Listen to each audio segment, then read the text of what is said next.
Remember that time I took one and I forgot to make space in my water bottle? So I didn't take a space creating stick to then put it in. Started falling over. At least drinking it.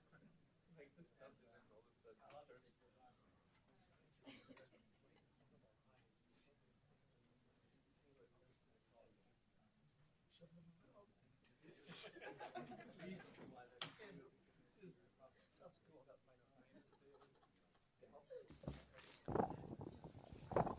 I appreciate everyone getting back here by 1:10. We're just getting everything technically set up, and we'll be ready to go in a couple of minutes. Thanks.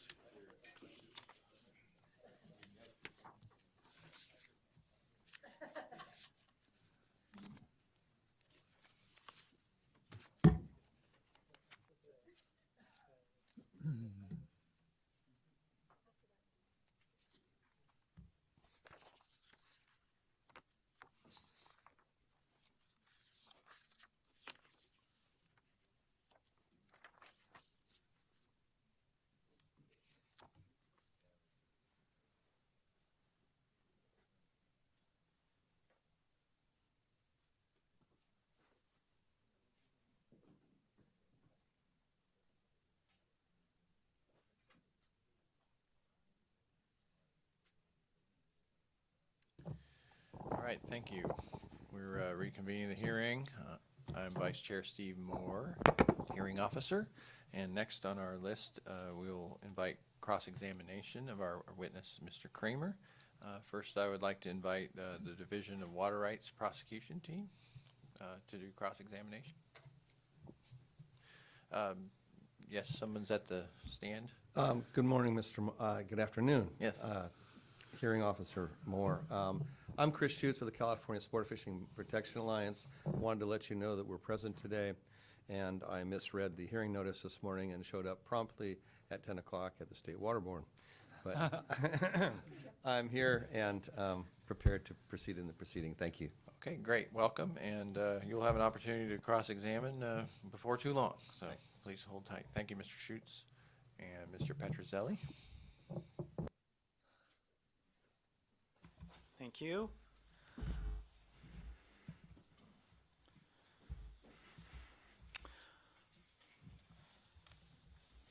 So, Mr. Kramer, I wanted to ask you about, your characterization of some of the generalities of the NMFS flow recommendation. Does the NMFS recommendation look at some site-specific factors on Stan Shaw? They talked about flow. I'm just asking, just yes or no, does it? Well, I mean, you got to define it site specific. They did an analysis primarily of flow. Okay, does it look at wetted channel width within Stan Shaw? It might. Okay, but you weren't sure. Well, they did not do a channel unit by channel unit analysis of their shape. It was not possible with the data they provided to estimate the carrying capacity of the channel. Okay, does it look at the ecological significance of Stan Shaw? They speak to it. Okay. Does it discuss species of significance within Stan Shaw? It discusses species. Okay.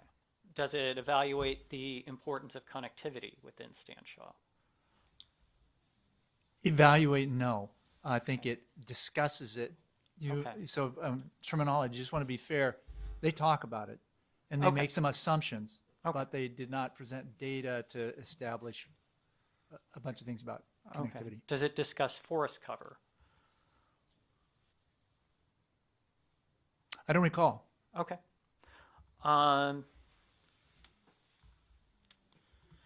Does the recommendation assert that Stanshaw is spawning habitat?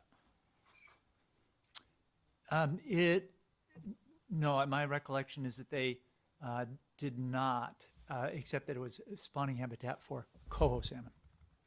So it does assert that it's spawning habitat for coho salmon. No, they assert that it was not for Okay. coho salmon. So they don't assert that it's spawning habitat For coho salmon. for coho. Okay. Are you aware of? Let me just so some of the questions you're asking. There was implication in the wording, and then especially when they're asking for flows, that there's a purpose behind those. And so I was checking to identify what could we measure to just establish what the stream could produce. I provided those measures. Those were not available with NIMS. So that's why I did those measurements, so we could establish what it could do. Okay. Are you aware of what that Stanshaw is designated thermal refugia in the North Coast Water Quality Control Plan? I understand that it is listed.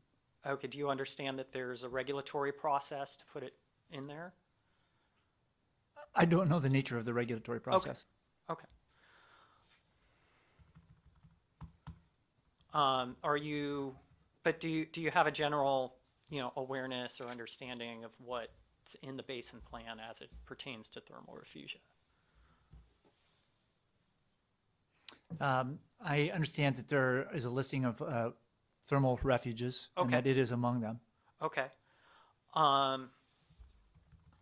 And do you have an understanding that because it is designated as thermal refugia, that the basin plan then requires has certain regulatory protections because of that designation? I'm a fish biologist, not a Okay. legal expert. Okay, fair enough.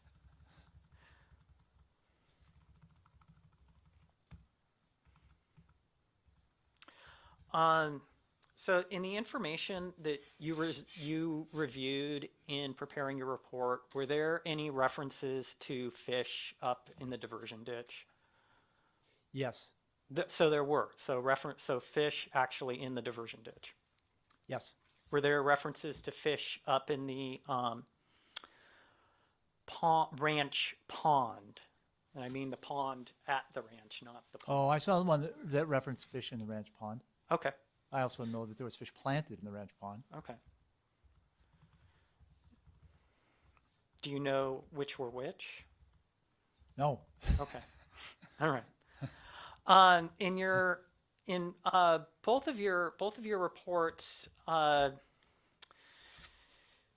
you reference the typical manner of operation of the diversion. I think in your first report, it's MMR 17 on page 4.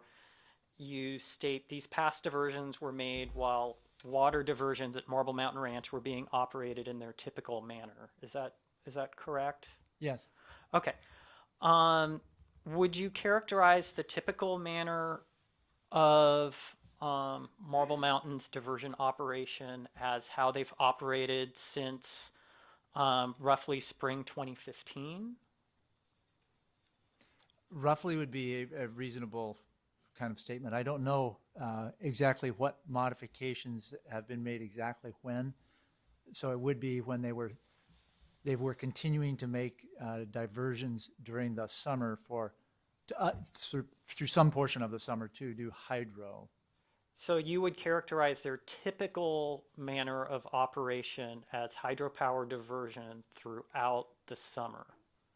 whenever it was practical and however they would normally have done it. Okay, but not just bypassing flows, or excuse me, not limiting flows to consumptive uses, or not limiting diversions to consumptive uses. I'm sorry, I can rephrase that if it's confusing. So my understanding is that it was in August of 2016 that they terminated use of hydro during summer and use only consumptive water. Okay, and is that what you would consider their typical manner of So it's diversion atypical. It's operation? atypical of earlier use. So August 2016 and later is atypical in that now they have terminated hydro use during summer.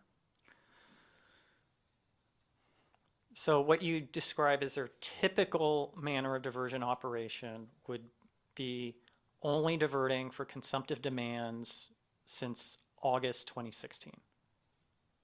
Is that, I'm just trying to understand. Yeah, so what I'm saying is that from August 2016, at least during the summer, and even now in the winter, when I was there this fall, that they have changed their operation to comply where they're only doing consumptive diversions. And that's my understanding. So when I say typical, it's before that change was made and where they were still running things as you might have expected any time in the last couple decades. Is your understanding based on information received from the diverters? It is. Okay. I would say, and that information includes the tables of data that show the flow measurements that were made at the diversion by others.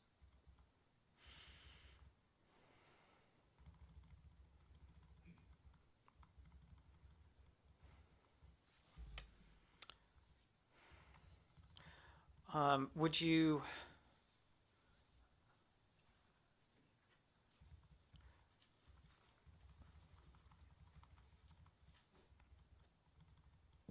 So just to pause quickly, Mr. Kramer, we have a request for you to sit a little closer to the microphone.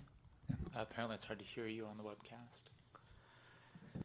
So I'd like to ask you about your initial recommendation for flows. It's on page 12 of MMR 17.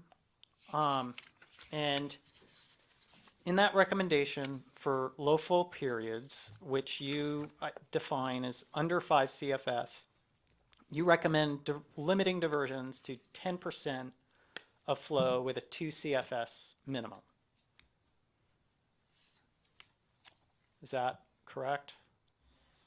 So what you're reading now is what I determined my initial recommendations. I Yes. had not yet in the survey, so yeah. And so which sentence, you could read the sentence, I guess. Which sentence you're looking at?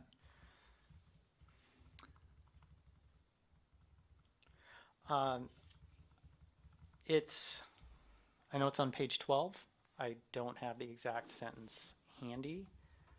Okay, I have one that says, during low flow periods of 5 CFS or less, typically associated with summer, the diversion could be limited to 10% of flow in Stanshaw Creek with a minimum bypass of around 2 CFS. This would allow the coals to divert their 0.3 CFS for consumptive use and domestic needs, not accounting for ditch loss. Okay. Is that, I mean, would you say that's, pretty similar to parts of the NIMS recommendation? And when I say parts, where NIMS is excluding hydropower diversions. I'm going to try to. Okay, Yeah. you can restate the question. Yeah. Would you say if you you're could come up to the microphone to object, just for the benefit of the court reporter? Would you, so, do you also recall that the NIMS recommendation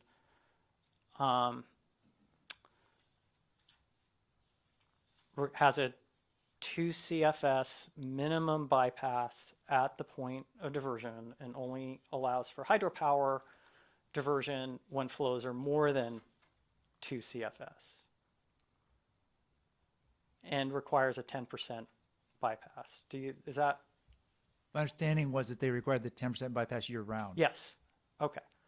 And so that's where an implication is, somewhere it's buying you Right. something that year round, but it's not explaining what it is. That's Okay. why I had to say, okay, I want to look at more than just Yeah. what's said there. But is the recommendation to,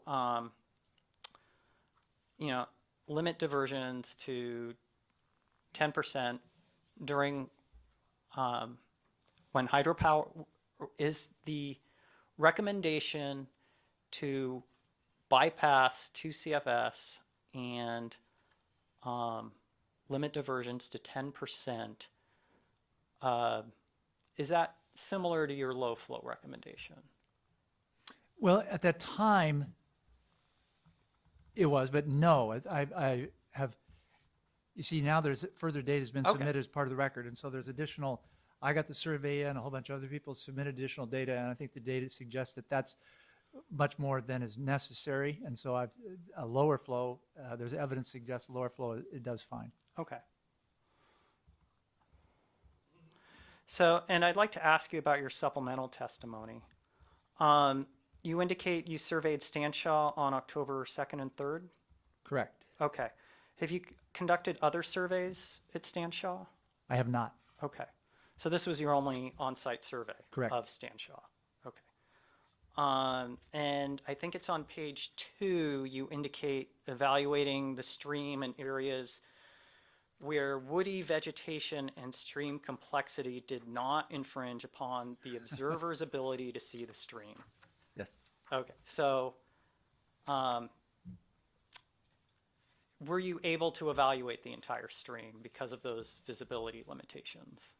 Yes, we were. So I was going to put one photo in and thought, well, I've got enough photos in there already. But the patches where we could not walk along and there were probably several, I would say, during the course of that 4,000 feet that we covered, there were probably 4 or 5 times where we had to go around a patch that might have been 50 to 100 feet long because it was just a jumble of trees and brush that we couldn't penetrate, but you could distinguish by sound and by the whitewater through it that it was a fast water unit. None of those hid a pool or a riffle.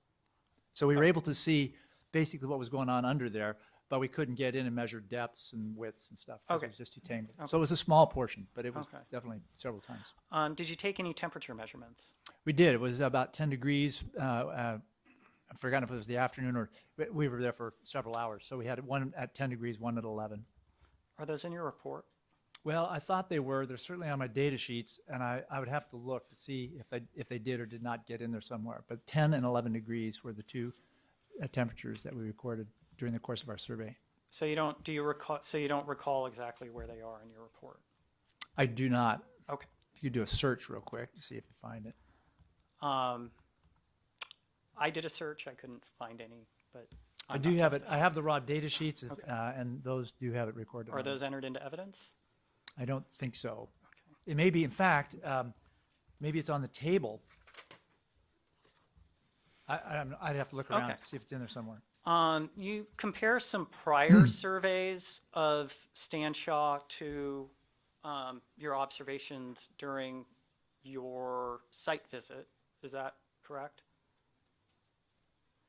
I was Such only as there that one. Was there such that one as- time? some prior. Did you compare some prior published fish counts of Stanshaw to Yes. your more recent your on-site observations? Yes. Okay. Your current observation comes roughly a year after the drought. Is that correct? The drought.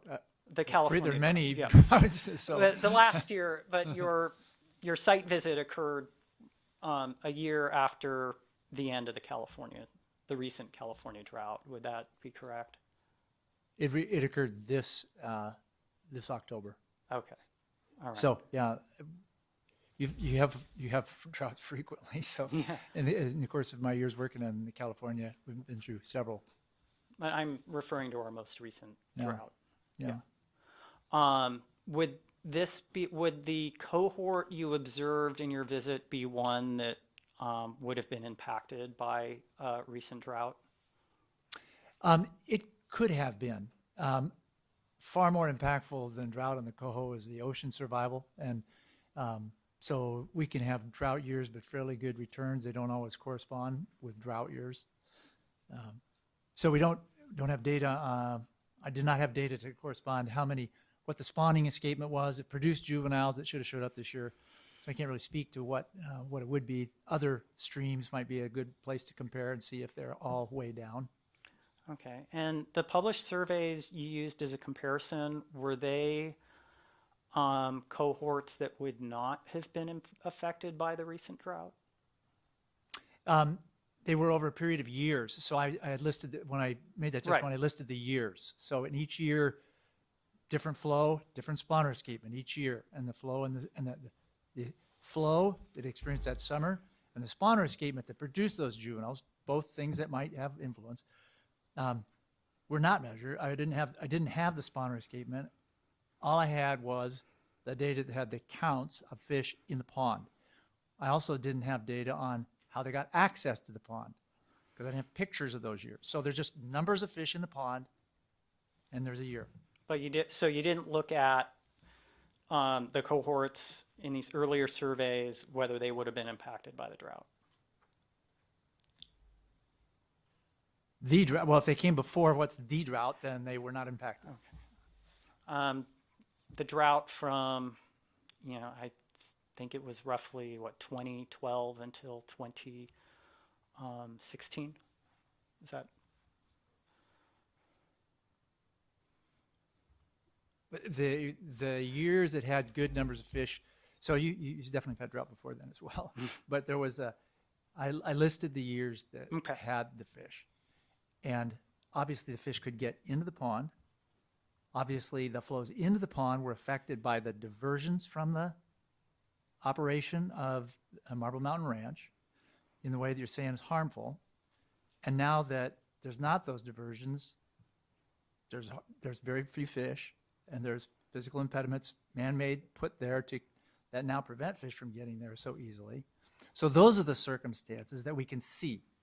And you're asking about other circumstances I couldn't see. We don't know how they affected it, but you're asking about drought. Well, there was drought, and I don't have the escapements of spawners, so there's a whole lot of information that doesn't help assign cause and effect between the abundance of fish in those ponds and drought. Okay. Did you evaluate coho populations elsewhere in the Mid-Klamath River Basin at about the same time as you conducted your survey? In October of 2017, this year. Yes. I haven't seen anyone else's data for this fall, nor did I do any. Okay, so you have not compared, so you did not compare the count from your October 2017 survey to surveys in other parts of the Mid-Klamath Basin in October 2017. Correct. Okay.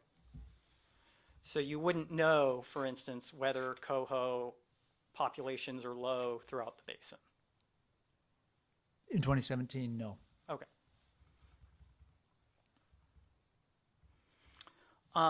During your presentation, you indicated that the coho population in Stan Shao was not sustainable. Was that? I'm sorry, I was thinking about something else, so I missed the first part of your sentence. Okay. During your presentation, you indicated that, and forgive me if it's coho or other fish too, that the population in the thermal refusal pool was not sustainable. Was that something you indicated during your presentation? No. Okay. I indicated, so there's two things I may have said about not sustainable. I did say not sustainable is a population in the creek that is self-reproducing. In other words, can't produce enough smolts to be sure that you even have any adults returning in many years. In the pool, I said, I may have used the not sustainable in that the morphology of that pool is not naturally sustained. So the way it functioned will change, and so it's not sustainable at one specific configuration and ability of fish to access it or how deep it is. That's subject to change due to the flooding of the Klamath River. Okay. So that conclusion is based on your October 2017 site visit? It's And based then the on the conditions you comparison of, observed at that time. yeah. It is based on what I observed in 2017 and the photos I've seen that show the site quite different only a few years ago. Okay. I was going to ask you about one of those photos. The photo from, I think you described it as after the 2013 restoration project. It's snowy. Snowy, yes. Yeah. Did you take that photo? No, that photo is in the final report, and it was Okay. prepared by the Mid-Klamath Watershed Council. Okay. And you also indicated that high flows from the Klamath could alter the pool. Was that correct? Yes, Alter it pretty substantially from year to year? they can. Yeah. Yes. So they could continue to alter the pool. Correct. Is that a possibility? Yes. Okay.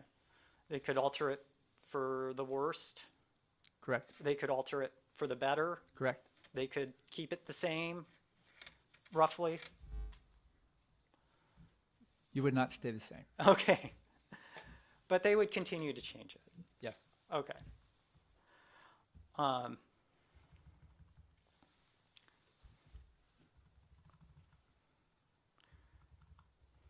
So right now, that's all the questions I have for him. Okay, thank you, Counselor. Yeah. How much time was that? There's about 36 minutes left, but this hour has, per party, 1 hour. So. Okay. We'll next offer cross-examinations to National Marine Fisheries Service. Mr. Kiefer.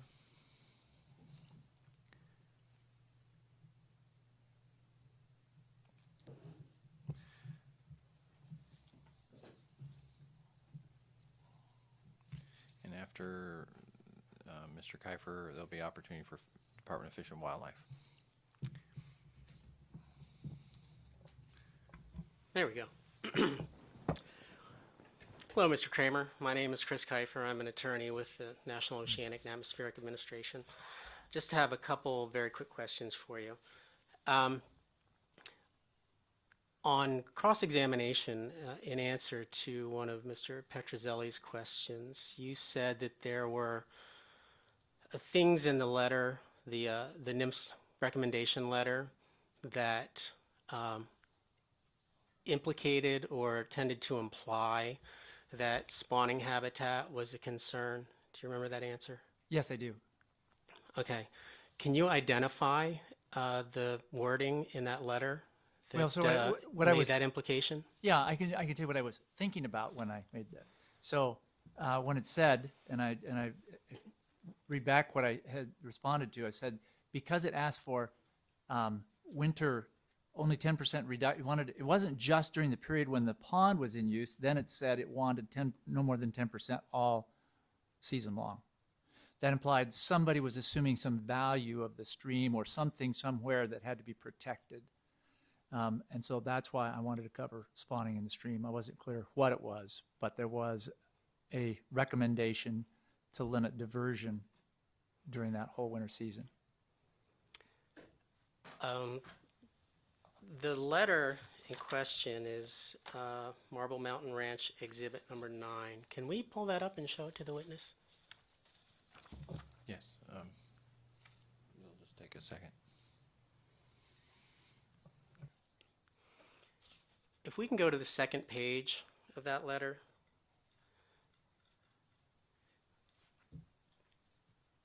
Do you see that heading underneath the photograph, Mr. Kramer? that reads, importance of Stanshaw Creek flows to coho salmon and stream ecology? I do. Okay, there's a couple relatively short paragraphs in there. Is there any mention of spawning habitat?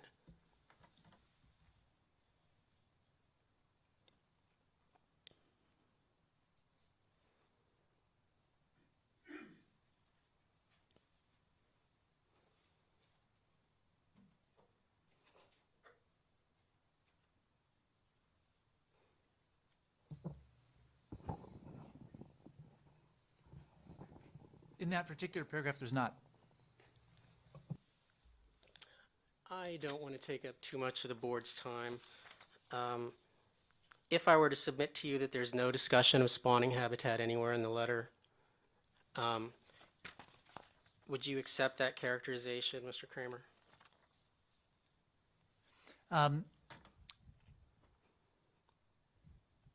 I guess that is my impression that it was not explicit. And again, it was asking for the winter flows that caught my eye. That said somebody's got a reason behind that, so I need to check out what uses would be made, and that's a spawning season. Can we forward to page 11 of that letter?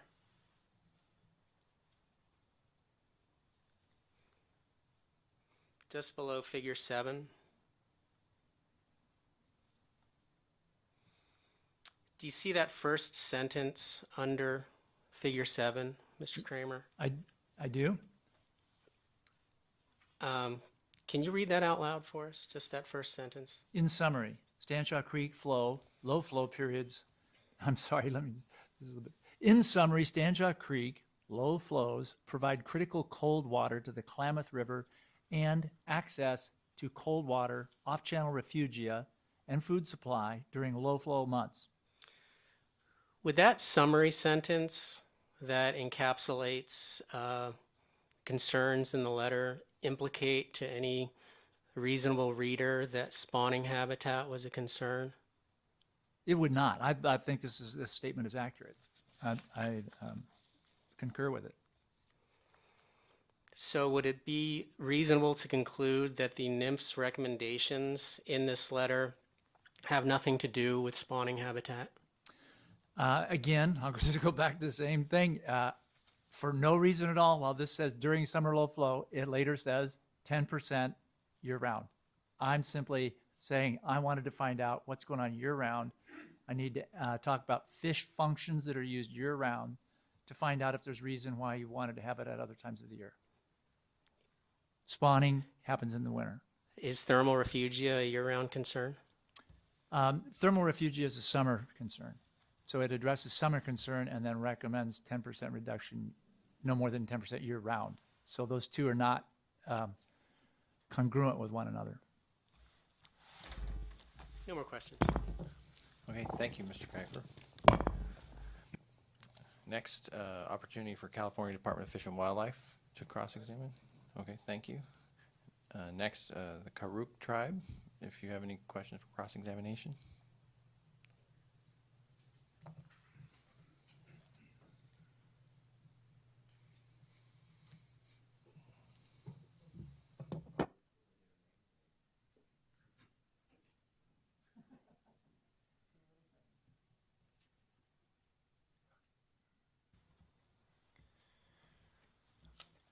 Good afternoon, Mr. Kramer. Good afternoon. So just a couple questions, because most of what I would have wanted to ask has been covered. But I do have one question. Did you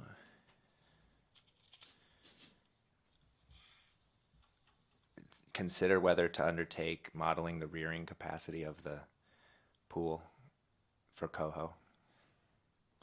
I considered it and thought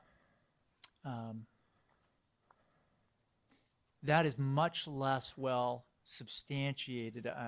Quite a range could be made on. I didn't have the explicit information and backing to do that in the same manner I could for a stream. So I chose not to do it for the pool. What information didn't you have? Well, it's the typical densities that juveniles would rear at in pools of that size, and the numbers that have been counted, and there have been from large to small across the years, a lot of variability. So can't use that year, the data from that pool to talk about its capacity. And I've had to do that for other places, and the numbers vary on what you'd find in a lake, in a beaver pond. So there's many conditions in the pool that could change over the years that I just thought that would be controversial no matter what I chose.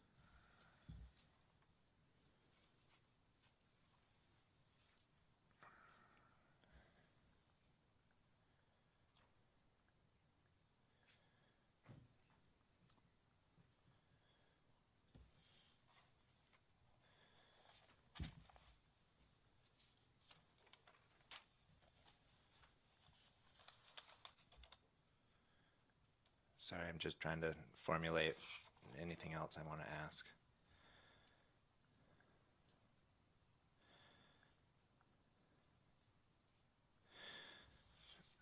So the prosecution team asked a couple questions about this, and I just wanted to follow up. Related to the drought, which close enough characterized 2012 to 2016, were the fish that you would have observed in the pool from a cohort that experienced whatever other impacts the drought may have had on their numbers?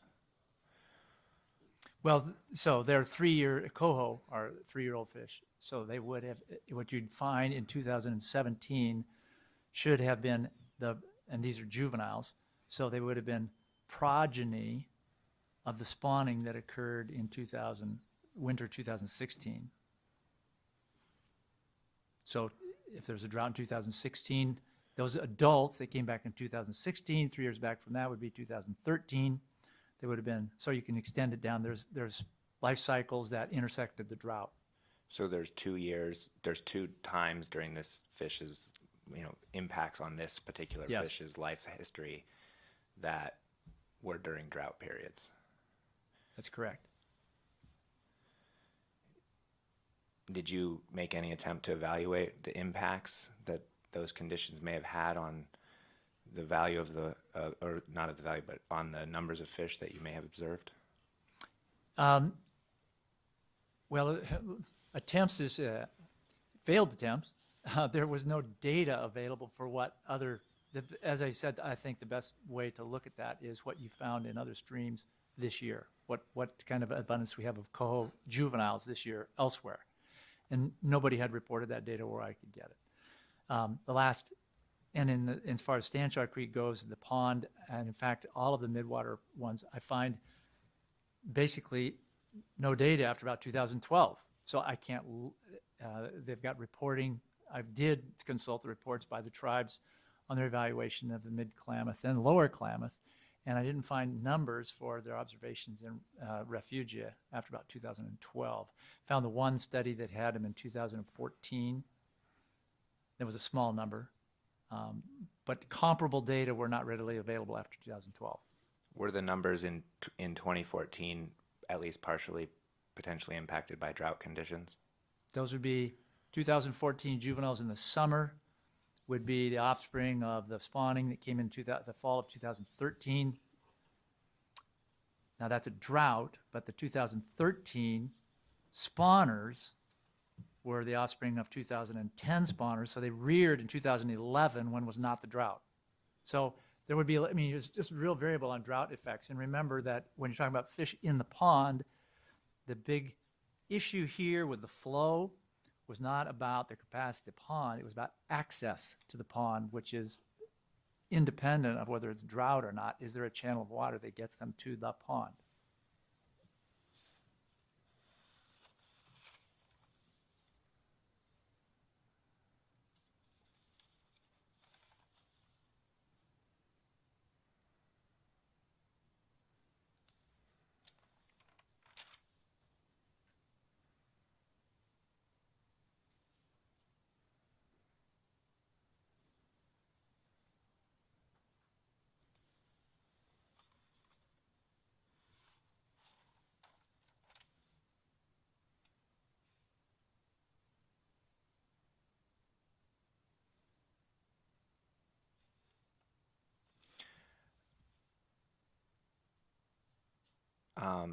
Just one other question, or one other area of questioning is, the fish that use Stanshaw Creek, the coho that use Stanshaw Creek, are they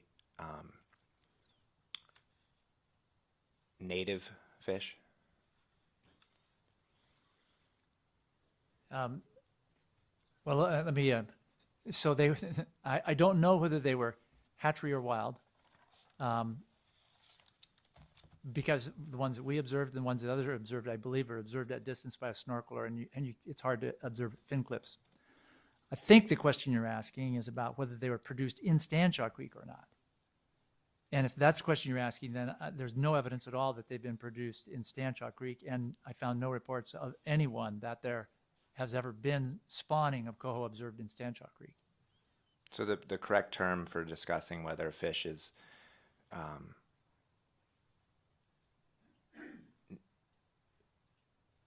uses Stanshaw Creek for spawning is non-natal, not non-native? Correct, non-natal, yeah.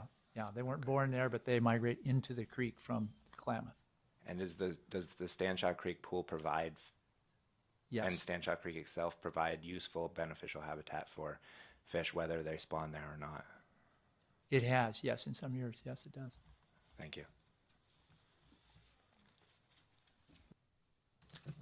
Okay, thank you, Mr. Hunt. Next, afford an opportunity to Old Man River Trust to do cross-examination? No.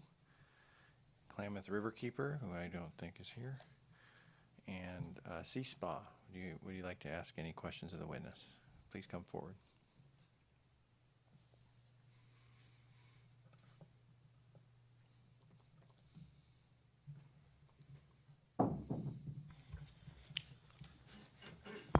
Everything okay over there? Okay, good. Good afternoon, Mr. Kramer. I'm Chris Schutz with the California Sport Fishing Protection Alliance. I just have a couple of questions. When you visited Irving Creek for purposes of this hearing, were the Marble Mountain Ranch hydropower facilities operating, to your knowledge? They were not. Okay, so is it fair to say that the fisheries benefits in Irving Creek that you described this morning are not dependent on the discharge of water to Irving Creek from the Marble Mountain Ranch hydropower facilities? That's correct. They are not dependent on those. Very good. That's all I have. Thank you, Mr. Schutz. And do we have a representative from the Pacific Coast Federation of Fishermen's Association and Institute of Fisheries Resources? I don't think we have someone from that party here today. Okay. And before we're done, and thank you, Mr. Kramer, for participating, I believe board staff may have. Oh, you want to do that? Okay, got it. Okay, at this point then, would you like to ask questions for redirect? Okay, thank you.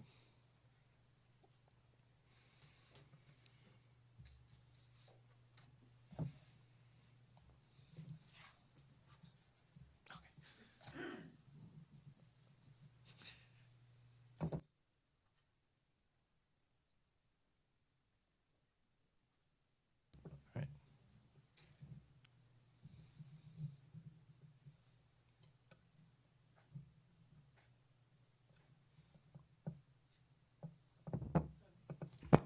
I just want to clarify, it's your interpretation of the NIMS bypass flows that those are recommendations based on assumptions, comparing other stream systems, not on direct data, correct? That's largely correct. The assumption that there should be a minimum 10% or maximum 10% diversion of the flow is kind of a standard that is used broadly when there's not information that would help you determine otherwise. So instead of using site-specific information, it's a broad generality you can apply. So that one does not use local data. Okay. And when Stanshaw flows are greater than 4 or 5 CFS, is it your opinion that you should require 90% of the flow? That's the recommendation that you would make for this diversion? No, in fact, it may seem counterintuitive, but the higher the flow goes on Stanshaw Creek, as far as any benefit you would get out of the stream goes down because of the very high gradient. The velocities accelerate. Those step pools that will hold no fish whatsoever because they're very high velocity, very turbulent at modest flows, start to become calmer pools at real low flow, and there actually would be some pocket water that has calm water suitable to hold fish at lowest flow that quite quickly becomes not suitable. The riffles, as I illustrated with our one measurement, become less suitable the more flow you add, and that only got up to 14 CFS. The NMFS letter estimated what kind of flow frequencies they were, and they go way, way, way higher than 14 CFS. And it's really easy to see in that stream that that thing becomes one giant torrent with that kind of gradient as flows go up at higher flows in the winter. That would be detrimental to fish. So taking a few CFS certainly would not hurt. Okay. You indicated that there were fish in the Marble Mountain diversion ditch. They have been observed in the Marble Mountain diversion ditch.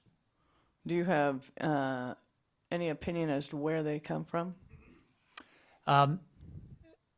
Yes, I guess I could just offer some ideas because there's really not a whole lot of options. One of the options is that there could be some limited reproduction in the stream from trout that are present. And that could happen. There, as we noted in our entire survey, walking a small stream, entire 4,000 feet of it, did not see a single fish. That's really unusual. On the other hand, it doesn't mean there was no fish there. So you could have limited production. They would have an extremely difficult time surviving the winter in that stream. The other possibility is that it's from some upstream source.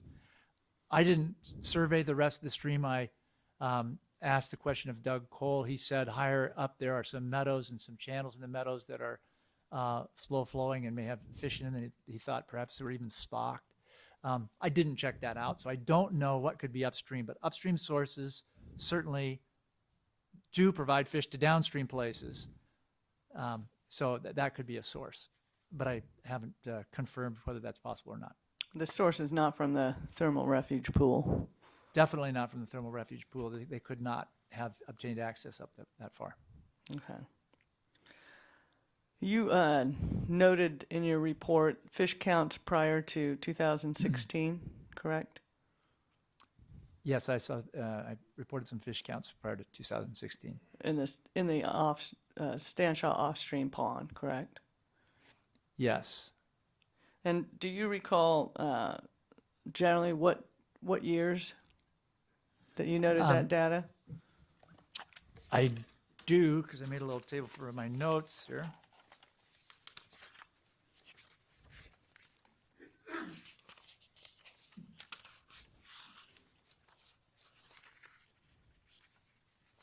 Okay, so, and this data comes, I don't know how you identify, this is, excuse me.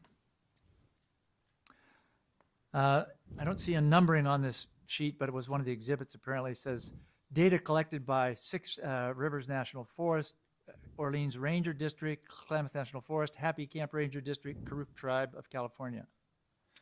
And so it was an exhibit that I was able to find and look at what it listed for numbers. And within it for Stanshaw Creek, they had one count in 2005 for the pond, 156 coho. In 2008, in 2008, 130 coho. In 2010, 55. In 2012, 120.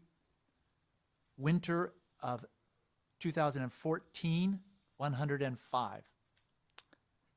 Do any of those data also include the flow at the time of that fish count in Stanshaw Creek? There are years when there's another set of tables, and I didn't go through them all, but there is a way to start making some comparisons. This is a table that was supplied, I think, by the Karuk Tribe. Mid-Klamath tributary streamflow data collected by the Karuk Tribe and Klamath and Six Rivers National Forest, 1996 to 2012. And so in that table, there are flow data for a number of years for Stanshaw Creek at measured. It specifies where they were measured and what date they were measured. So do you see in the data associated with the flow and the fish count for, let's say, 2005? Okay, I'd have to compare a couple of tables here, but there's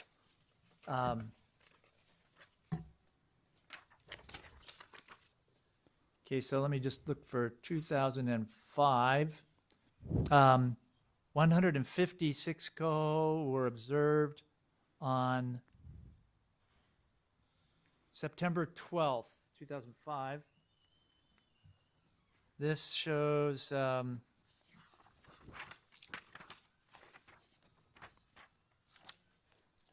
Stanshaw Creek, 2005, September 27th, 0.4 CFS below the diversion.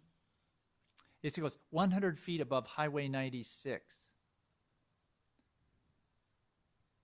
So wherever that, that would be, So about 0.5 CFS. yeah, 0.5 CFS. In August of that same year, 0.9 CFS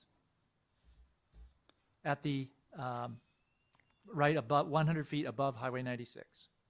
Okay. So that'd be about the same location that we also show the impassable barrier. Okay. How about 2010?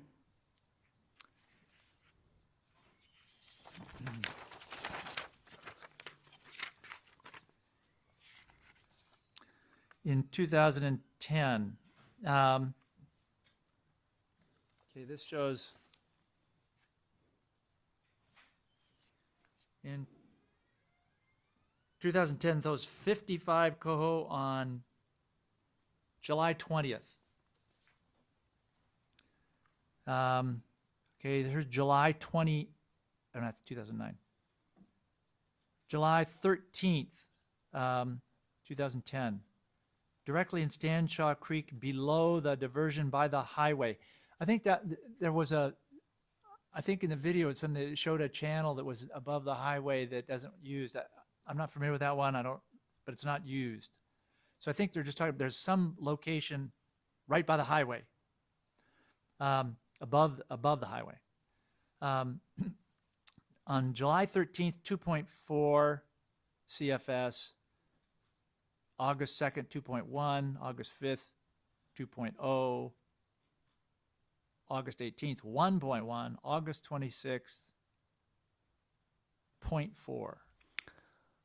So generally, the data that's developed by others, not your data, but data that you've reviewed by others, indicates that even during low flow periods of Stanshaw Creek, as low as 0.5 CFS, there's still fisheries in the Stanshaw Pond. Thermal refuge pond. It does show that, and you have to compare there's several years you can do that exercise with the data. Is 2009 another example of that data? It is. In 2009,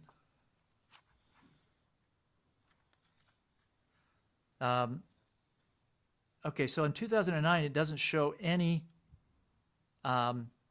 coho. So the numbers I've been giving you are coho, and here's the interesting thing. There's a comment column here. And so in 2009, no coho on July 13th, but it says in the comment column, 179 juvenile steelhead and 1 juvenile chinook were seen. So I assume they did snorkeling. In the column that lists coho, there was none, but in several of these same years, so even, for example, back there in 2008, 502 juvenile chinook were in the pond. So there's other fish in the pond in these years as well. Not this year. There was a few steelhead and 2 coho we saw. Okay, your question in 2009 on 179 chinook on July 13th. And is there flow data for that time period? 2009 July 13th.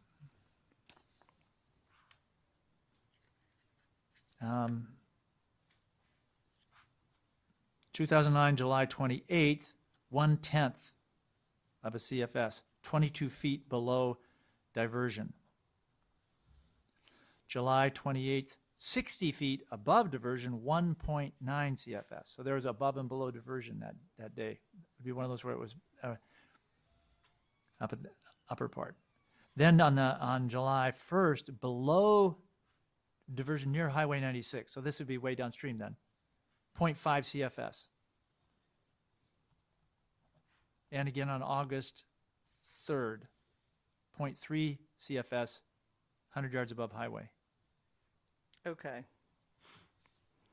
Just some very low flows there. So the data does suggest that during very low flow periods, you still have fishery resources in the pond off of Stanshaw Creek. That's correct. Fish got access, they were there. They had access sometime. Do you recall the flow of Stanshaw Creek when you were at the site? We estimated it was 5 CFS on the day of our survey.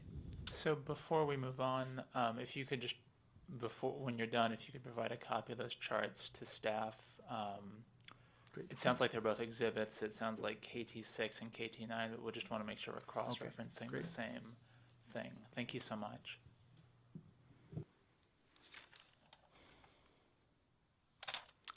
Can you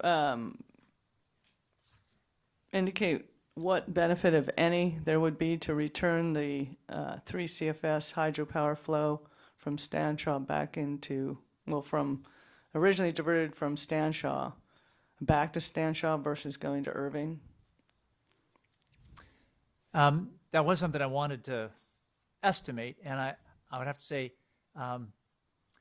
evidence is equivocal on how the benefits would balance off between having it in one stream or the other. Typically, it would be a standard policy of fisheries agencies that you would not allow one stream to be diverted to another because it would cause homing troubles. Mm-hmm. For that reason, it's very important if there's any spawning, it's Stanshaw Creek, and we show there's not a sustainable steelhead habitat, there's not coho spawning, so there's not homing to Stanshaw Creek, and you don't have to worry about losing homing if the water's in Irving Creek, so we can rule that out. But still the question then is, how about for benefit to the fish use in the pond? Mm-hmm. And what we can see is the fish were using the pond while it's being diverted. In turn, there was more water that could have been in the pond, but was over now in Irving Creek. Did that do any good? Well, at summer low flow in Irving Creek, it's hard to say whether more is better or at that time or not, but it's not the steep gradient, would not be likely a damaging problem at all in Irving Creek. So for those who think more flow is good, well, Irving Creek is a more suitable habitat for producing fish than is Stanshaw Creek. Okay. I have nothing further. Okay, thank you, Counselor. Do we have any recross examination from first the prosecution team? Yes. All right, come on up.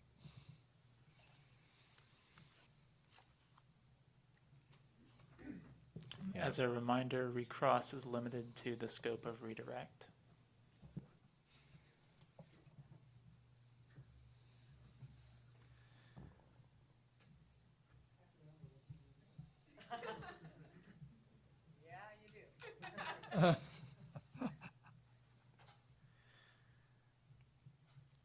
Yeah, we've been paying attention to what the scope is of the redirect, so we're watching that. Yeah, I know. It's in there.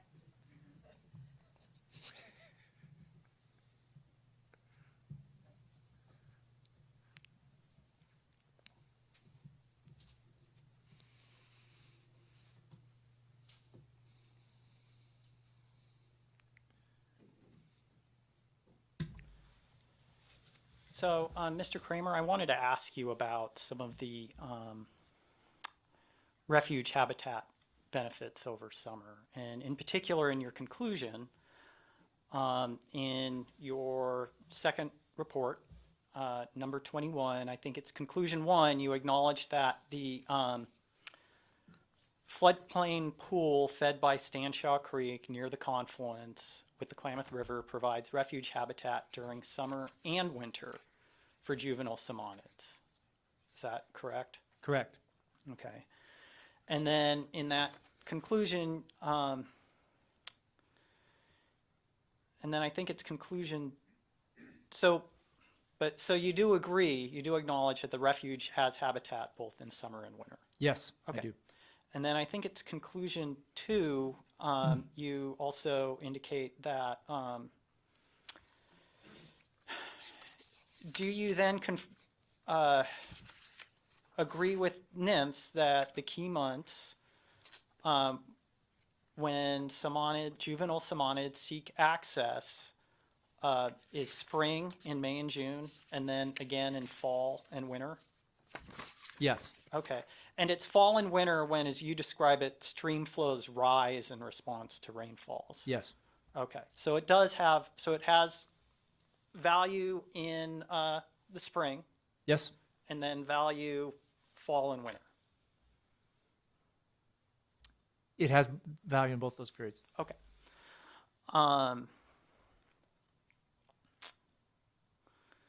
And you also, so you do conclude that juveniles would seek to access the pool during high flow periods?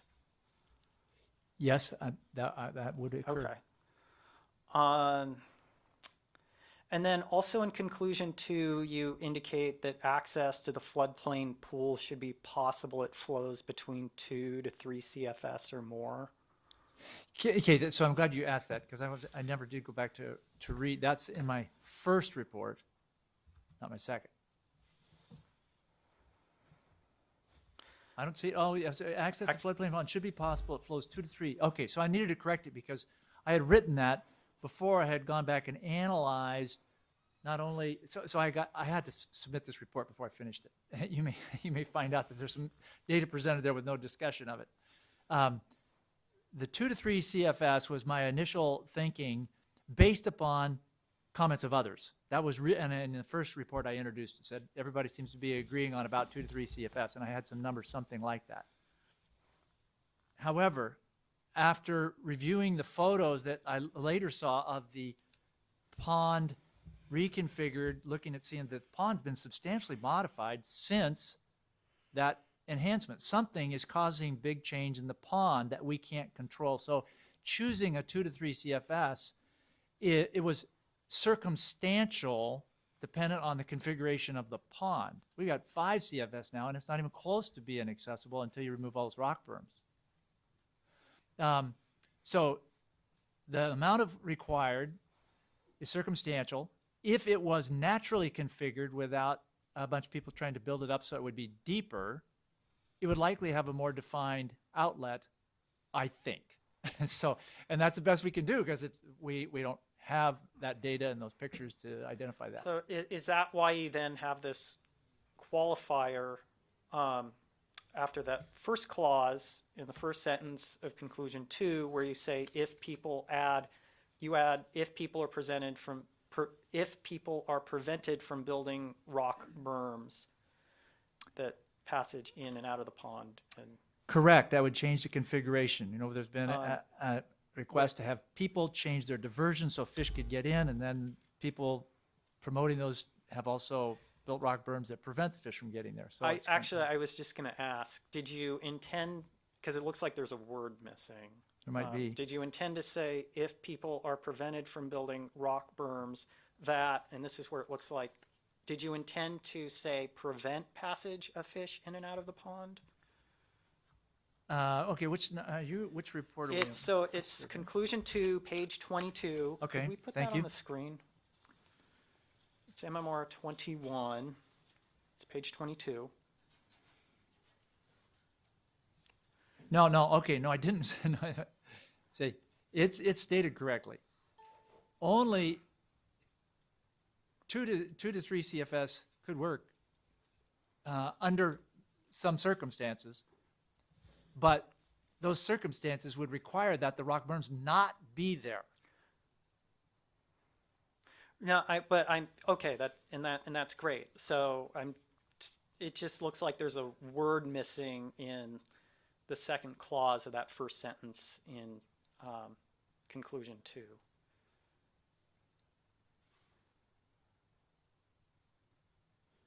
It would be accessible if people are prevented from building the rock berms. That passage of fish in and out of the pond. Oh, yes, there is a word in there, Ms. Miras. Yeah, prevented, if they're prevented from doing those, that block passage. Ah, okay.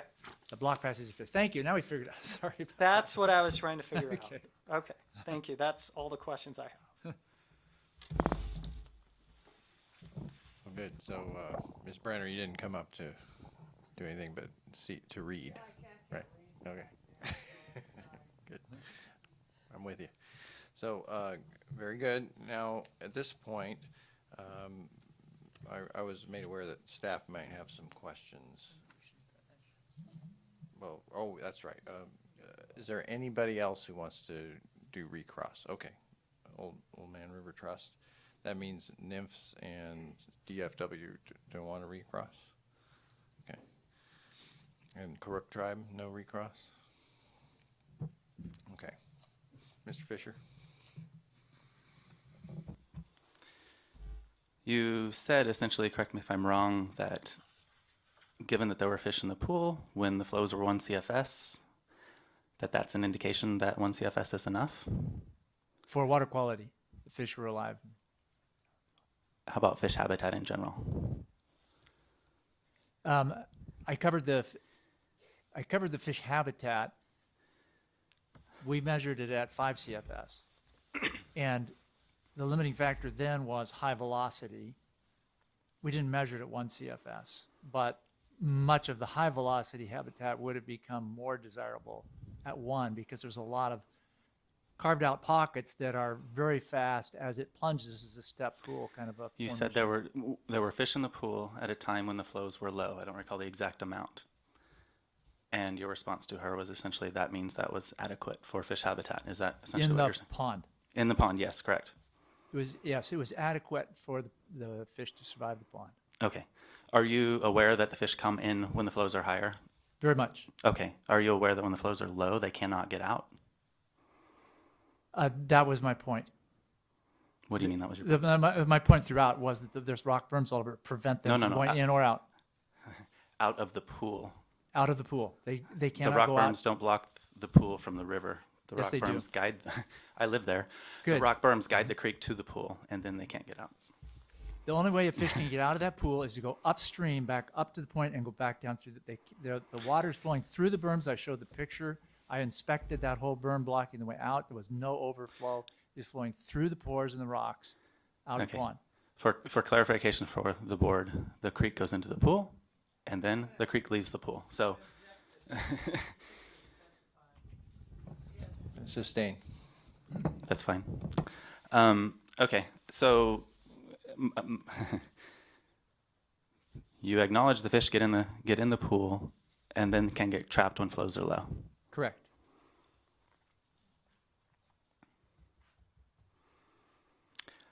Just one more question. When you visited the site, how'd you get there? By car or by boat? We surveyed the stream channel. How did you get there? By car or by boat? Did you drive there, or did you come from the river? Went straight down the stream channel. We had measured the channel units. By foot then? Yes, straight down the stream Thanks. channel.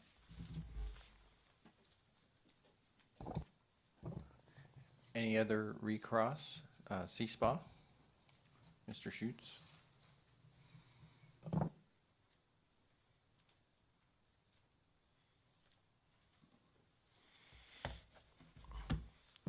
Hello again, Chris Schutz for the California Sport Fishing Protection Alliance. In your in the redirect testimony, you stated that there was no benefit to increased flow in Stanshaw Creek above a certain point, and I believe it was about 2 CFS. Is that a fair characterization?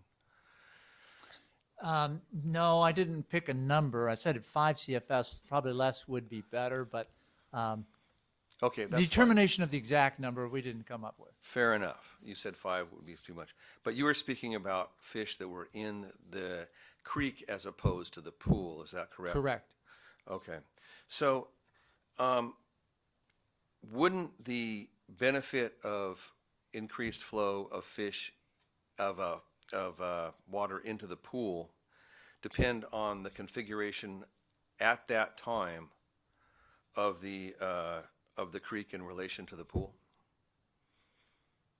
So if I'm understanding your question right, the configuration of the creek to the pool influences what arrives at the pool. Right. Yes. Okay. And you stated previously, and this goes to the characterization of the relative benefit of flow. You stated previously in your testimony that in 2017 the system, that whole area basically reset during high flows in the Klamath River. Is that correct? And that was I believe that's how it would have reset, because it doesn't, it's configured differently now than it was in pictures of winter 2014. Right.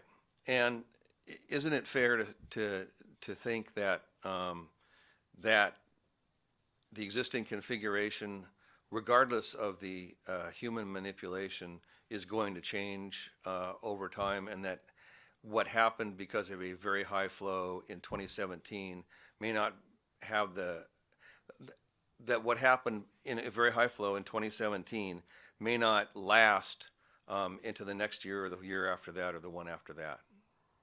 Agreed. Yeah, I would definitely believe it will change over time, depending on how it's scoured by the flows of the Klamath River. Is it possible that it could change from the flows of Stanshaw Creek even if the Klamath River did not reach that elevation? As it's configured now, I can tell you what it largely would do, because as soon as it gets larger, it's going to blow out the berms that were intended to direct the water straight to 45-degree right turn to go over to the pond, and they would head out across the bar and miss the pond. Now, that would be the majority. I would imagine there may still be some to the pond. I'd have to do the experiment to find out, but clearly berms are directing it in a direction it was not going naturally. But for about 20 years, at least, of the period of record that you discussed with Ms. Brenner, there was greater flow into the pool, and the more fish were using the pool than used it in 2017. Isn't that correct? Part of what you said was correct. There was not more flow. There was less flow in those earlier years, but there were more fish in the pool, I believe, probably because there was better access to the pool from the Klamath River. Okay. So really, whether or not there are benefits to increased flow in the in Stanshaw Creek coming from the project's diversion really depends on the configuration in any given year of the Stanshaw Creek with relation to the pool. Isn't that fair? That is fair. So you could go back and look at the years where it was configured naturally before we started making a bunch of modifications, because it certainly seems to have been a problem since the modifications. Oh, okay. How do we know that it was the modifications and not some other natural events? We don't fully, the only thing we know fully about the modifications is they clearly are causing an impediment to upstream migration. And are you talking about the modifications in 2017, or are you talking about the modifications in 2013? Which ones? Yeah, thank you. So the ones that I can speak to are the ones that I observed on October 2nd, 3rd. Those are the rock berms that are piled to show the picture of me standing there, and the rock berm blocking the tail. That's, and all the water flowing through the rock berm. That's artificial. That's blocking it, and that's human. All right, thank you. Okay, thank you. And I think that's it for potential recross. And I want to turn to the hearing team. Do we have any questions from staff based for Mr. Kramer? Mr. Kramer. If we could take 5 minutes to Sure. confirm this ourselves. Sure. Well, it's probably a good time for a break anyway, don't you think, folks? So we'll take 5 minutes to confer, and please stick around, Mr. Kramer. We'll be right back.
these or the? I'm just asking if Steve wants to keep his stuff. We can give him. Yeah, I would give them that and they can, those are, they got them electronically. Yeah. But all they want to know, they'll give them back to you, I think. Because I think what they were just asking is, Well, this is just. see, I only took a few pages. Yeah, This baby goes this on is and the on and whole on. I just grabbed out the Stonchow and Irving values off this. So I'll just have him out. We can. Yeah. Okay. Yeah. Dude, and I don't know who. Well, he's not supposed to do that. Who was I supposed to give them to? They wanted me to give them to somebody. Right, but we'll give them. Yeah. Yeah. Here. Well, do you want to keep him or do you want me to just have him? Just have them. Okay. Yeah, see if they want them.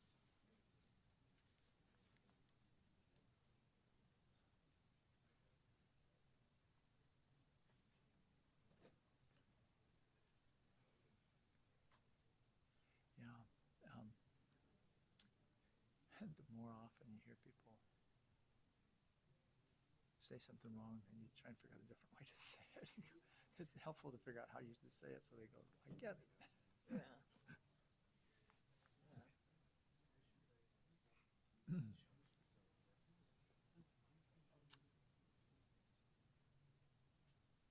Now, we should be at the end of this, right? Yeah. These guys, yeah, they might want to ask some questions. They might want to try and clarify some stuff. If they're thinking they understand or they're not sure if they understand. Right.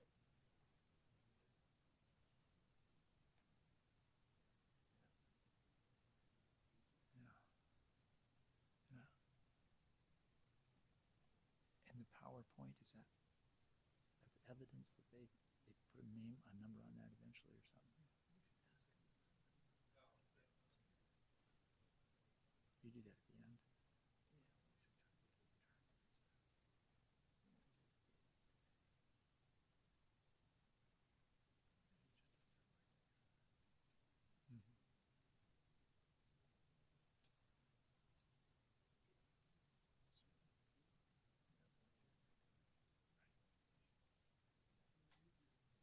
Mhm.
Thank you for reading. You did a really good job. We can maybe go back through those numbers. I thought, yeah. They let you go through that. That was good.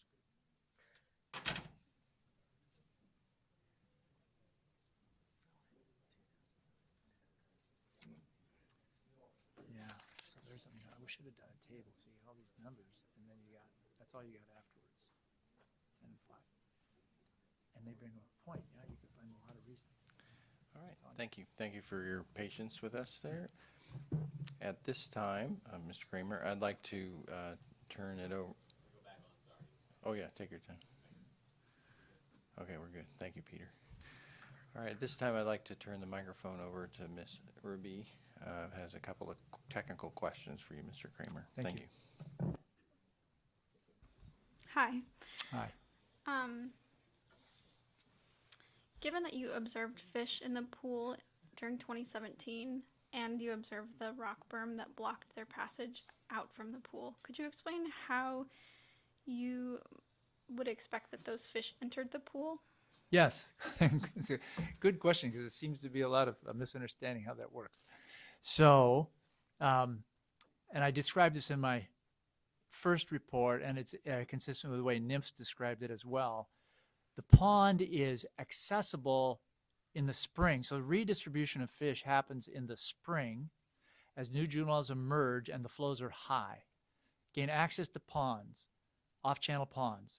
Many of those ponds, not just Stanshot Creek, but it's common for those ponds then to become really, fish are trapped through the summer in those ponds.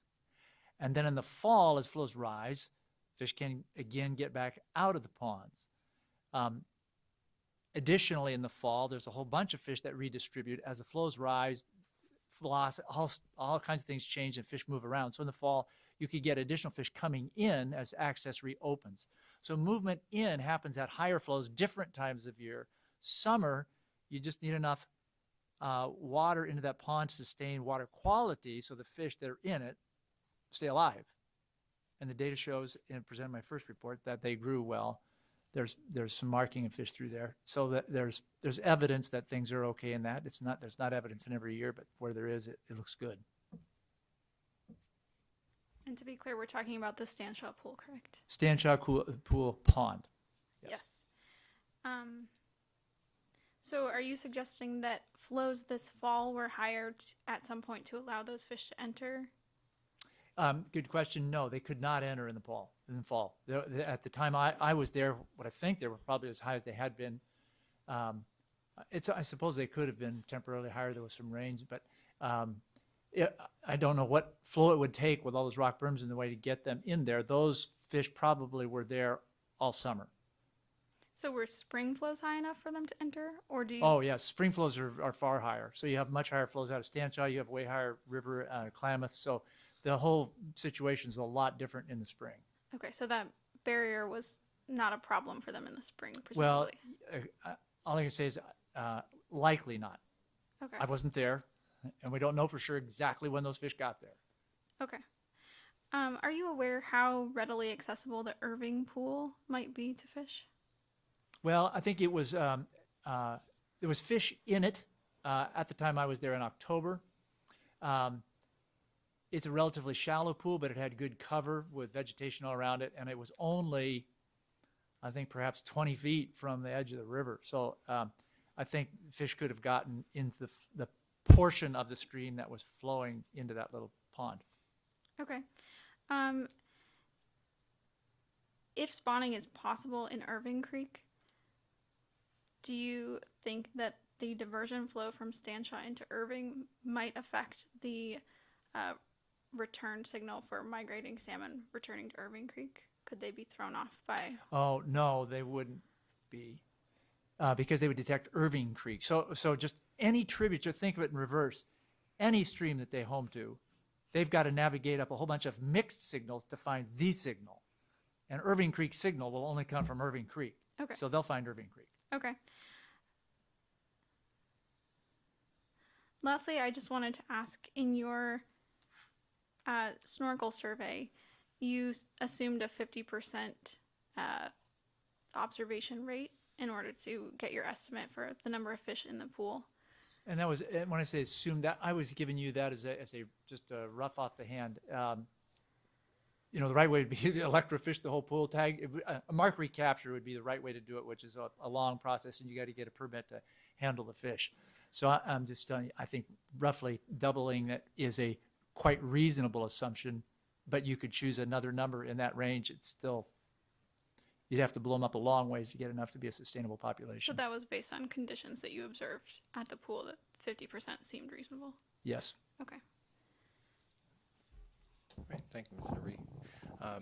During your testimony, you mentioned some measurements of temperature that haven't been entered into evidence yet, and if that's the case, unless they are associated with an exhibit in the MMR list or other, I was going to request that you submit the information to support the temperature data that you included in your testimony, and that could be another exhibit in the Marble Mountain Ranch list. That data came from other exhibits that have been submitted. So we have the exhibit. I think you're talking about when somebody asked me, what was the temperature on the day you did it? And it was 10. I said it was 10 and 11. Right. And I could check to see if I thought it was in here, but for sure I can give a copy of the original data sheets that has it written on it. So let me check and make sure I don't get out here without giving you that. Okay, good. Well, we'll follow up on that, but in the event that it has not been submitted into evidence at this point, I was requesting that it is submitted into evidence. Okay. Do you have an ETA for when you'd be able to get that to us? I mean, I don't know if you have it just on a laptop or you need to actually go back to the office. I can do it here Okay. today. We have the data. We have it right here. No, this is different data. This is for my survey. Okay. He's talking about the day I was there, and I put a thermometer in and measured the stream temperature. Good. Yeah, I All have right. Excellent, thank you, I appreciate that. Okay, well, I believe that is the That's Can I Somebody ask wanted one some tables from question? us? Sorry. Oh, yes, Mrs. I just McHugh. had a question. Oh, yes, sorry, Mr. Kramer, one more question, thank you. On redirect, when you were reading from the pages, what exhibits were those? Were those exhibits that? Oh, you're talking about the tables? Yeah. Yeah, that was the same ones that I was just thinking I needed to go find. We have full copies. I just have some of my personal ones here, but they're an exhibit. Okay. Yeah, the Karuk's exhibits have that data. Just And for we the can record, I wanted to, or maybe they could come back later and say what they were. Just have it on the record so we can Yeah. Yeah, Correlate. tie specifically, it back. Thank you. specifically which ones Yeah, that I you can were find it real reading quick. from. Yeah, they're not marked. Yeah, This one, and What's it called? it's Karuk Tribe 6 and Karuk Tribe 8. all right, so they're exhibits KT6 and KT8. Yep. Those are the right ones I looked at. Were the reports you were quoting Thank from you. during your testimony? Okay. Good question. Thanks, Ms. McHugh. And I believe with that, that is the end of Mr. Kramer's testimony, and we appreciate you traveling here and in a timely manner so we could stay roughly on time. Well, we're going to switch gears now, and we're going to invite Old Man River Trust and their direct testimony, as well as direct testimony from witness Phil Alpers, as part of our attempts to accommodate folks' complex schedules, given how far people have had to travel. Phil Albers with a B. So I invite you If it's to okay, come- I would let Phil go first. Yes. So want to hear your opening statement first. That was the plan. And then direct testimony from Phil Albers, followed by any cross-examination in the order I have previously identified. Redirect and re-cross-examination of the witness may then be permitted. And so Mr. Albers here, please come up and sit at the witness location. And any witness testifying at this time, I would ask you to please stand and raise your right hand Do you swear or affirm that the testimony you are about to give is the truth? If so, answer yes, I do. Yes, I do. Thank you very much. You may be seated. Appreciate it. And Mr. Fisher, you may proceed. So I would just offer to fill a broad question. What's your relationship to Stanshawk Creek and how do you use it? So at this point, you've decided to go into direct testimony and not do your opening statement. I can. I guess earlier I thought we were worried about time, but we can do both now. I'm open to either. Okay. Well, okay, do the opening statement. I'll be brief with this. I'll submit evidence and direct personal testimony showing that the Marble Mountain Ranch diversion does, in fact, constitute waste and unreasonable use under the California Constitution, and it does harm public trust resources, and also that there are remedies, there are solutions per the second question that posed for this conference. There are remedies that will mitigate or completely prevent harm to fisheries and public trust resources, and will not, that will minimize economic harm to Marble Mountain Ranch or cost very little. So to the point of public trust impacts and recreation, I guess I would open up to Phil Albers to say what he wants to say. Okay. Aiki, Nanstway Phil Albers. Nakarukwa Arar Panamnik Tenikri Witti. I said my name is Phil Albers. I am a Karuk person of the Karuk tribe. Right now I live in Orleans at 414 Ferris Ranch Road, 95556. And my testimony goes back as far as I can remember. I would, as far as I have ever known, my family, okay, let me go there. My family has ancestral ties to the village of Ishiram Hirak, which is identified as across the river from the mouth of the Stanshawk Creek. And that currently is an Indian land allotment, along with Forest Service property. So I have stories and family history that date back to before it was even documented through written materials. And those were passed on and shared with me as I grew up. And even from the time I was 1 year old, well, I was born in October, so before my next birthday, my family had traveled back to that land from Wairika, where I was born and grew up, and have always had connections to that land and to that place. So I grew up knowing that and understanding that and being a part of my regular life, specifically during times of, I guess, like mini family vacations.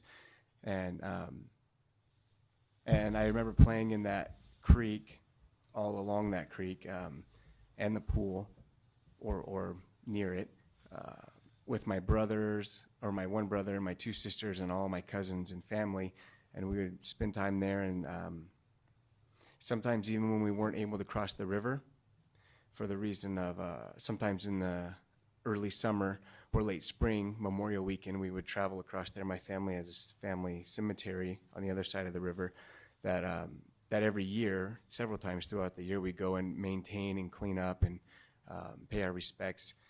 But sometimes during different times of the year, the river would be too high to safely cross in a boat. We don't really have a motorboat that we use. We just row across.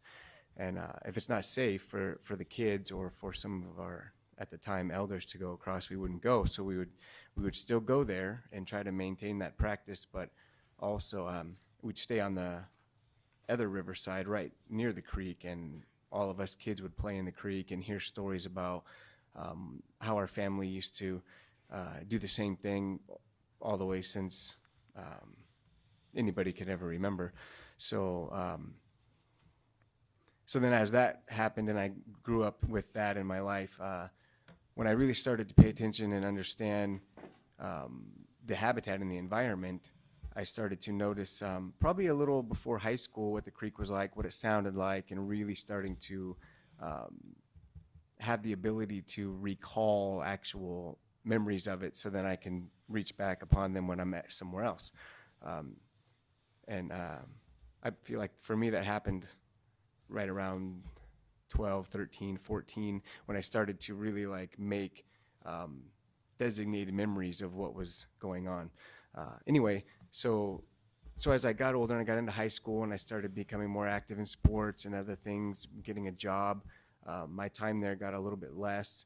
And so when I did go back and I had that opportunity, I was really able to remember some things a little more clearly and then pick out differences. And between maybe 16, 17, and 18, before I left for college, I just remember thinking that the creek had gotten a lot smaller than I previously remembered. And I remember going down there and just thinking like, oh man, I used to have to jump across to get to the other point, to go over here where me and my brother would have our little, toy car track set up or whatever, and try to think about, well, how did it change? Oh, the creek changed because we used to put our little boats in up here and race them down and see who could win, and you can't do that anymore, and really start to pay attention to those things. So then as I got older and even started my own family, I really wanted to make dedicated effort to bring my children there and have an opportunity to relive some of those memories and share some of those stories from my grandmother and my family, even my own childhood with my kids, and bring them there for that purpose, in hopes that they would be able to do that and maintain this line of a place for us to go as a family. And just in the last, so I was able to do that. My children were able to go there, and we've had good times, really fun times to be there, and have an opportunity to talk and be on the river and have our little mini family vacations, so to speak. Within the last 2 years specifically, I have a daughter, she's 2, so she's been able to go there every year of her life and have an opportunity to experience the creek at a little bit better place than it was for my other children when they were younger. So we've really appreciated that. So I guess I would ask, thank you, Phil. I would ask if it's possible to bring up exhibit OMRT 10. So Phil, you essentially around your teens, you saw the creek diminish, and these last few summers it has been slightly better. Yeah, that's how I feel confident with that. Yeah. So to me, this speaks to the public trust implications correlated with the diversion of the creek. About the time Marble Mountain Ranch purchased the land, we were both teenagers. I'm slightly older. The flows went down dramatically to the point that it no longer made it to the river. And since there was a recent enforcement action, flows have increased dramatically, and more times than any of the previous years since the Coles bought Marble Mountain Ranch. The creek has made it to the river. The recreation that's shown in the photos, if you can scroll down a little bit, has become more possible. And speaking specifically to the public trust implications, the coldwater refugia, the coldwater plume in the Klamath River as a result of Stanshaw Creek entering the Klamath River is much larger, and that's a definite resource, public trust resource. In the summer when the Klamath is unsafe to swim in, there's a clean coldwater plume in the Klamath if it is allowed to reach the Klamath.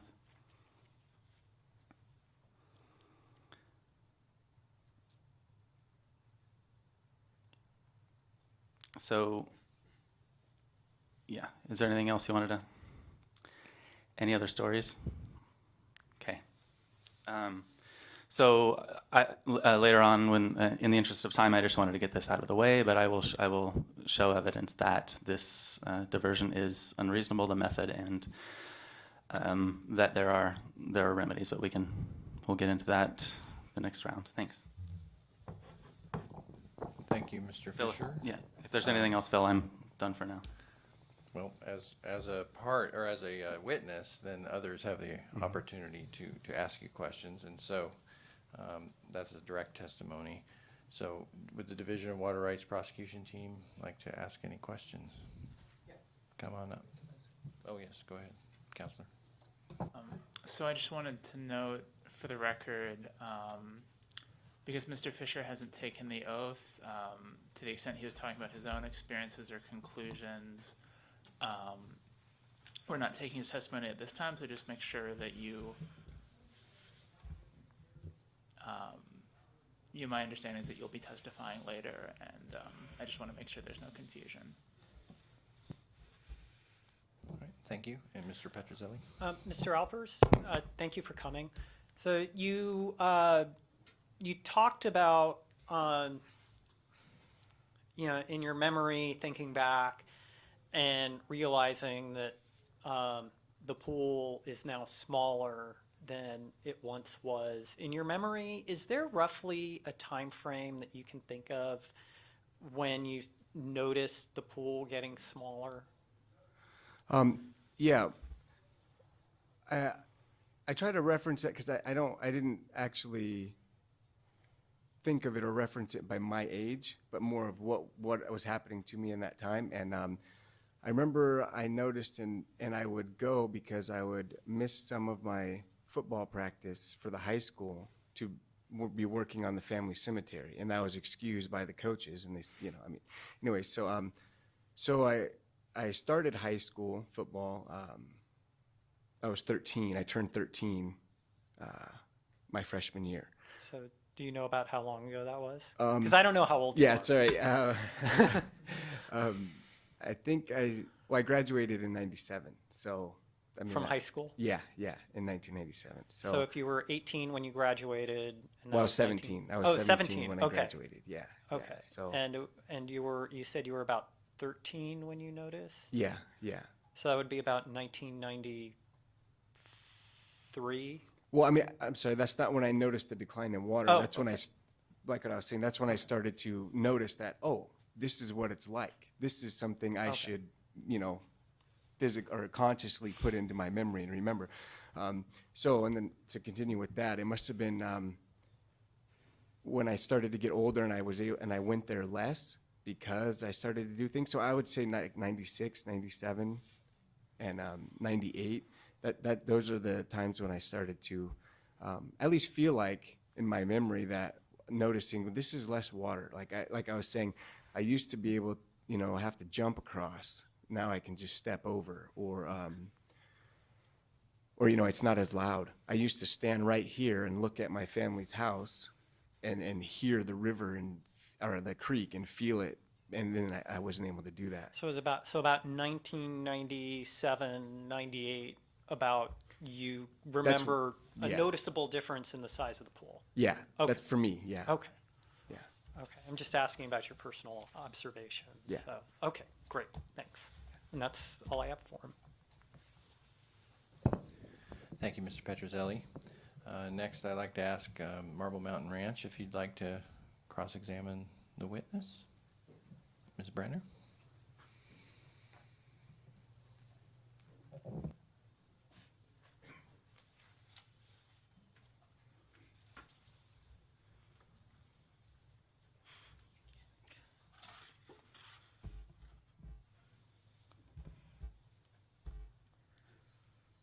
Has it been your experience when you visit the Stanshaw Creek that the conditions change over the years? In other words, one year may have a certain amount of flow and the next year may not have that amount of flow due to different winter conditions? I don't know that I would say due to certain conditions, but yes, I think that that there are variances every year. The creek system changes. It's Yeah. a dynamic system. How many other creek systems along the Klamath River do you enjoy? Usually not quite to the extent of Stanshaw Creek, but I do spend time in them. Camp Creek, Indian Creek. I'm speaking throughout roughly the same time that I remember as a kid. Mm-hmm. Elk Creek, Indian Creek, Tea Creek. I don't know if I said that one. And a couple other smaller little streams, I guess you could say, because I have a lot of walking grounds and trail grounds that I go on with my family, so. Does your experience of those different creek systems that lead into Klamath also change on an annual basis? They're also dynamic? Excuse me. Yeah, I would say that, yeah. I don't think maybe quite to the extent of Stanshaw Creek, during that period of time, but yeah. And what's generally the time period that you visit Stanshaw Creek? Probably more so from I guess mid-April all the way through November, mostly November, before Thanksgiving. Usually it's less, and I remember less. Now it's a lot more because I'm older, I control my own life. But when I was a kid, it was just that early spring through that late fall because my family would hunt on the other side of the river. So you still currently enjoy Stanshaw Creek and have time in the pool at Stanshaw Creek? During the wintertime, we don't really go into the pool too much. But yeah, we still go down there to that area and spend time as a family and talk about things. You swim? Yeah, when it's safe for the kids, yeah. Do you do anything else, recreate in any other ways on the pool? Sometimes my kids fish. My children like to fish, or at least put a fishing pole in the water with the hook on it, you know. And I don't actually really promote them too much to go out there and try to catch fish, but they also explore. We've done, I guess, little contests where who can find the biggest water dog, or we call it a water dog, but we're talking about a salamander, and slugs. One of the bets that I was making a reference to, or one of the experiences I had as a kid, was that I bet my grandmother that I didn't feel like there were any fish in the creek. And she would tell me stories about how when she was a kid, she felt the same way, and she bet her grandfather that there were no creek in there. And so he set up a line, set up a pole, and the deal was if he caught a fish, she would have to eat a slug. And so he caught a fish, of course. You know, there was a lot of fish in there at that time. And I think this must have been like the 40s, because she wasn't late 40s. Anyways, so I made that same bet with her, and I remember she put her line in and did everything. She said, "This is exactly what my grandpa did," and I had no fear at all. And then so she set it up, and then we left, and then we came back, and there was the pole wobbling around, and I got like really sick in my stomach, and I was like felt really nervous. And then it turned out it was a salamander on the end that she had caught, so I didn't have to catch anything. But she said, "Well, let's try tomorrow," and I said, "No way, I'm not I'm not betting." So You didn't test that theory any longer, huh? no, I just said I'll listen to my gram. But your grandmother's opinion, there were fish in the pond at that time. Mm-hmm. Do you know what year that was? Geez, I think I was 10, so 89. Do you know how many years there's been a diversion point at Marble Mountain Ranch off of Stanshaw Creek? From my own understanding, it's been there since before I was born. I don't know exactly where at, or I don't have that. I didn't become aware of it until, probably I was 18 or 19. Okay. So you're not aware that there's been diversions at Stanshaw Creek into Marble Mountain for over 100 years? I later learned that, but I didn't know that until, like I said, I was like 19 or 18 or 19, yeah. I have nothing further. Thank you. What does slug taste like? That's what I was wondering. We'll get back to you on that. Yeah. Right. Check with my kids, because I'm going to make that bet with them. Yeah, people eat snails, right? Okay. Does the National Marine Fisheries Service have any questions? We will not be cross-examining on the slug issue. Okay, good. There's more there, I know it. And Department of Fish and Wildlife? No, thank you. Okay. And the Correct Tribe? No, great. And Riverkeeper Sea Spa? Thank you. Very good. And any redirect testimony from Mr. Fisher? No? Okay, then no recross. And at this time, thank you, Mr. Albers, for traveling down here and sharing your experience and being a witness. Yeah. We can keep going, trying to keep on track, and at this point in the proceedings, and so you're free to go. Okay, thank you guys very much. Thank you for joining appreciate us. it. Thank you. We will continue with the prosecution team's remaining witnesses. If you want to take a break, we can. But otherwise, the next phase is the prosecution team and the remaining direct testimony, followed by any cross-examination in the order I previously identified. So would you like to continue now? It's okay if you want to take some time. Yeah, if we can have a few minutes to, set up and maybe take restroom breaks. Sure. Yeah. Okay, how does 10 minutes sound? Sounds great. 3:15, we will reconvene. Thank you.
Mic works.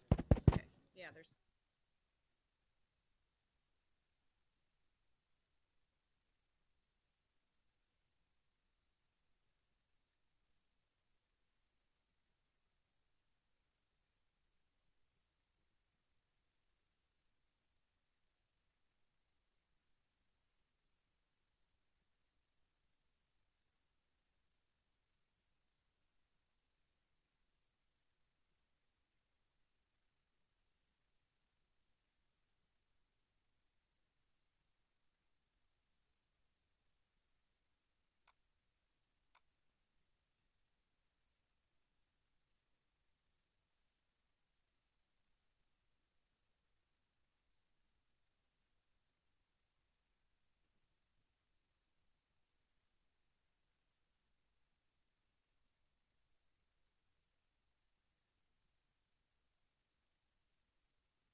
it looks like we have about 50 minutes remaining for direct testimony for the prosecution team. And doing a time check, it's about almost 3:20. And so we really have an option to either jump into cross after their testimony or just break and do begin cross the next day, because we're going to have to quit at 4:30 today. So, Counselor, do you have a preference? I'm just trying to get a clarification. So what, are you suggesting that they each do their direct exam all in a row? Yes, And then As a have panel. cross as a panel? that's right, yes. That's fine. That work? Yeah, that's fine. Okay. Okay. So without further ado, I would like to ask the witnesses to please stand and raise your right hand. Okay. Do you swear or affirm that the testimony you are about to give is the truth? If so, answer yes, I do. Yes, I do. Thank you. You may be seated. I appreciate that. And counsel, you may proceed. All right. Go ahead. Good evening, everyone. My name is Taro Morano. I am a senior environmental scientist for the North Coast Enforcement Unit in the Division of Water Rights Enforcement Section. The testimony prepared is offered into evidence as Exhibit WR7. I have taken the oath and I have no change to make to my testimony. My testimony will focus on the general background of Marble Mountain Ranch, the water rights, the timeline leading up to the current investigation, and the enforcement action. MMR is owned and operated by the family of Douglas and Heidi Cole. MMR is located at Highway 96 in SWRCB, Siskiyou County.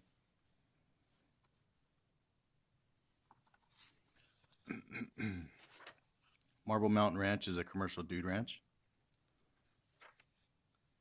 MMR offers activities such as guided horseback trail riding, arena, horse riding in an arena with lights, guided whitewater rafting, and kayaking in the Klamath region, jet boat tours, trap shooting at the shooting range, guided fly fishing, and other activities that fit the Western Dude Ranch theme. MMR offers gourmet and authentic ranch cuisine, serving produce grown at the ranch and in the greenhouse or locally harvested fish, as well as ranch-style barbecue. The ranch may host up to 50 people, including seasonal staff during their busy season. Guests stay in cabins that include a bathroom and kitchen or kitchenette. MMR has made significant improvements since the division's inspections, which include a petting zoo, a bunkhouse for MMR seasonal staff, and a barbecue depot and trail improvements. Water is diverted under a pre-1914 claim of right and 2 statements of water diversion and use from Stanshaw Creek, a tributary to the Klamath River. The diverter also has 1 small domestic use registration filed on December 1st, 1998. The diverters use the same POD, or point of diversion, for all their water rights. The POD is located on Stanshaw Creek on land owned by U.S. Forest Service, approximately 3/4 of a mile upstream from the Highway 96 crossing. The POD consists of a hand-stacked rock wing dam located on the south bank of Stanshaw Creek. The rock wing dam extends about halfway across the creek channel. An unlined ditch conveys the diverted water approximately half a mile to MMR's place of use for water diverted. According to the diverter, the POD and the ditch were constructed in the late 1860s. Objection. Okay, please explain. Yeah, to the extent that any of this direct testimony goes to challenging of the pre-1914 water rights, and a standing objection to any of that evidence being entered into the hearing for that purpose, and Okay. consistent with your ruling on the issue. Yes, I'm not clear why an objection is needed if we've issued a ruling. But I've been clear that there's 2 key points to this hearing, and the issue of the right is not one of those 2 issues. And for the record, I want the standing objection to be stated for the record, so that I may use that if such evidence is entered into during oral testimony. Okay. Thank you. Sustained. Go ahead and continue. Okay. The diverters discharge non-consumptively used water to Irving Creek, located approximately 1.5 miles downstream of Stanshaw Creek, its confluence with the Klamath River. Stanshaw Creek has a drainage of approximately 4 square miles. It has a short but significant section of coho salmon habitat below the Highway 96 crossing, including an off-channel pond located just upstream of its confluence with the Klamath River. The pool is filled by Stanshaw Creek water when high flows in the Klamath River subside, creating a high-quality summer and winter rearing habitat for juvenile coho salmon migrating down the Klamath River. The National Marine Fisheries Service, Department of Fish and Wildlife, the Crew Tribe, and the U.S. Forest Service have all asserted that the diverters' diversion and use of water adversely impacts coho and steelhead and their habitat. Juvenile coho and steelhead have been documented in Stanshaw Creek, and the off-channel pond provides excellent summer and winter rearing habitat for juvenile salmonids.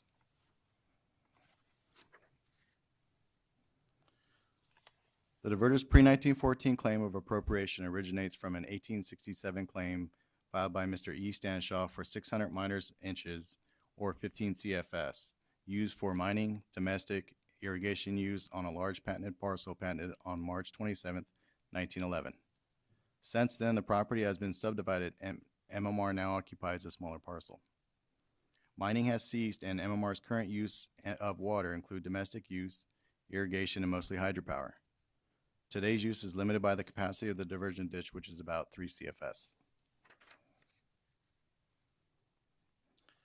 The diverters filed statement 15022 for domestic, irrigation, fish and wildlife protection or enhancement, fire protection, stock watering, and claims a pre-1914 right to divert 0.49 CFS year-round with a 2.5 CFS diversion work capacity and a total annual diversion amount of 354 acre-feet. Annual supplemental statements for 2013 through 2016 have not been filed. The deadline for filing annual supplemental statements is June 30th of each year. The diverter's second statement, 16375, also claims a pre-1914 claim of right to divert 3 CFS for irrigation, domestic, and hydropower uses year-round, with a total annual diversion amount of approximately 1,950 acre-feet. Supplemental statements filed for 2010 through 2013 report domestic use of water for 12 to 50 persons seasonally. No annual supplemental statements have been filed for 2014 through 2016.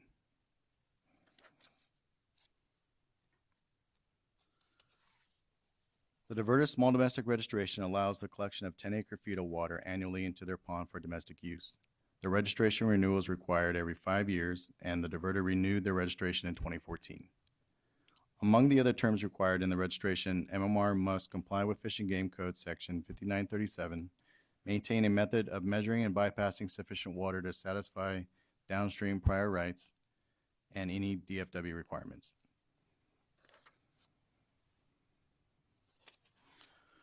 The water right issues with the property date back to 1989, when the diverter's predecessor in interest, Robert E. and Mary Judith Young, filed the application on March 17, 1989. This application sought to divert and use water in the same manner as the diverters divert and use water under their pre-1914 claim of right. The Young sought to appropriate 2,168 acre-feet per year of water at a rate of 3 CFS from Stanshaw Creek from January 1st to December 31st for fish and wildlife protection and enhancement and power generation. The diverters took ownership of the diversion and the application in 1994.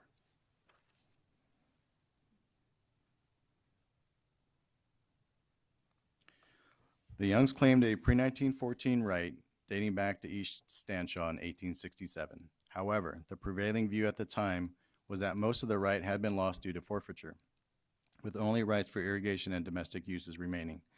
The Youngs therefore filed the application to appropriate water for hydropower purposes. After assessing the amount of water continually put to beneficial use without a period of non-use of 5 years or more, division staff recommended 0.02 CFS for domestic use and 0.09 CFS for irrigation purposes. Did I skip something? Oh, shoot. Excuse me. I might have missed something here.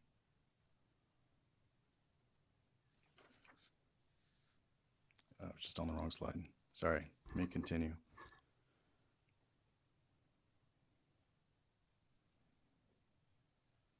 Okay. The Youngs therefore filed the application of appropriate water for hydropower purposes.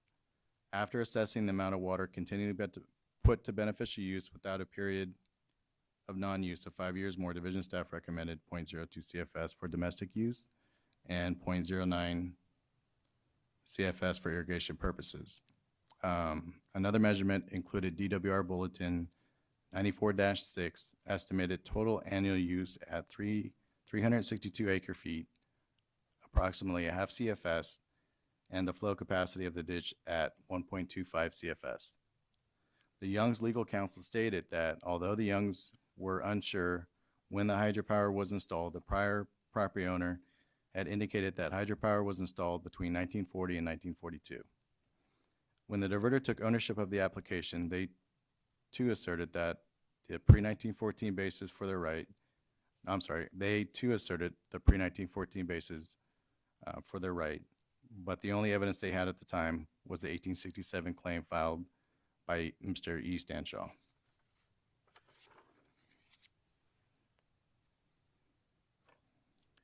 In 2000, the division noticed the application. NIMS, U.S. Forest Service, Department of Fish and Wildlife, and the California Sports Fishing Protection Alliance filed protests alleging the project would adversely affect resident fish species. James and Phyllis Fisher, the property owners downstream of MMR, filed a protest alleging that the diverters would dramatically reduce flows in Stanshaw Creek, especially during the dry season, resulting in insufficient water for their domestic and irrigation needs, and causing aesthetic impacts to the riparian property. NIMS and DFW both offered to dismiss their protest if the diverter agreed to certain conditions. Both agencies requested minimum bypass flows. NIMS requested that the diverter return tailwater discharges to Stanshaw Creek. NIMS and DFW asserted that maintaining sufficient flows in Stanshaw Creek is important for maintaining the thermal refugia for salmonids, and voiced concern that the diverter's activity would adversely impact habitat. In response to the protest filed by NIMS and DFW that asserted the need for minimum bypass flows, the diverter agreed to alter the diversion system to return flows back to Stanshaw Creek if grant funding would cover the costs. In 2001, the Klamath Forest Alliance filed a complaint against the diverter, alleging the diversion adversely impacts public trust resources, including but not limited to coho salmon.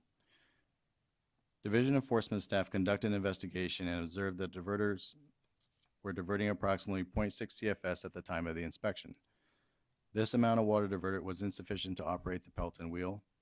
Division staff also believed that 0.7 CFS would be sufficient to maintain stream temperatures and maintain fish habitat at the mouth of Stanshaw Creek. But this recommendation was based on a single measurement during a single site visit in the month of October. Subsequent stream analysis by DFW and NIMS have now indicated that higher flows are necessary to maintain thermal refugia and fish habitat.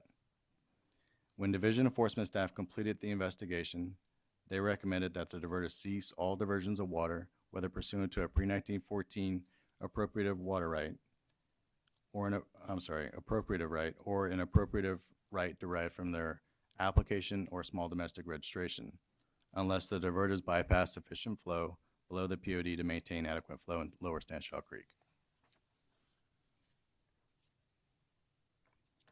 The diverters did not secure grant funding and stated that they would not otherwise fund measures necessary to resolve the protest filed by DFW and NIMS.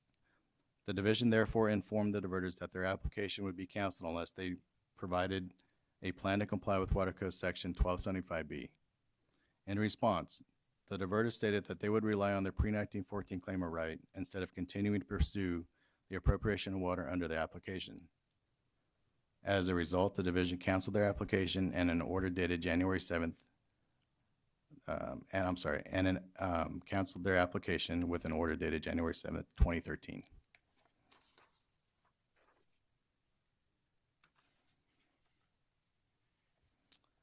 After the diverters chose to rely on their pre-1914 claim, the Mid-Klamath Watershed Council commissioned a report to be prepared by the Land Law. The report was funded through a grant from the National Fish and Wildlife Foundation and was released September 1st, 2014. The Lanahan report was prepared in association with an ongoing stakeholder process involving MMR's diversion. The report included water right files, MMR's chain of title, historical water use, the diverter's comments, and provided a summary of past and present water use of the diverter and the diverter's predecessor and interests. The report determined that although the diverter likely lacked a riparian water right, the likely pre-1914 appropriative water right that can be exercised by the Coles Marble Mountain Ranch is approximately 1.16 CFS, with varying seasons of use. Mr. Cole stated to the division staff that the 1.16 CFS was an amount that could allow MMR to still operate as a business. The Lanahan report found that the majority of the predecessor and interest right had not been put to continuous beneficial use and had been lost due to forfeiture. However, the Lanahan report was completed before the court issued its decision in the Millview case and could not consider the impacts of that decision. The Millview case stated that a clash of rights was required for forfeiture to occur.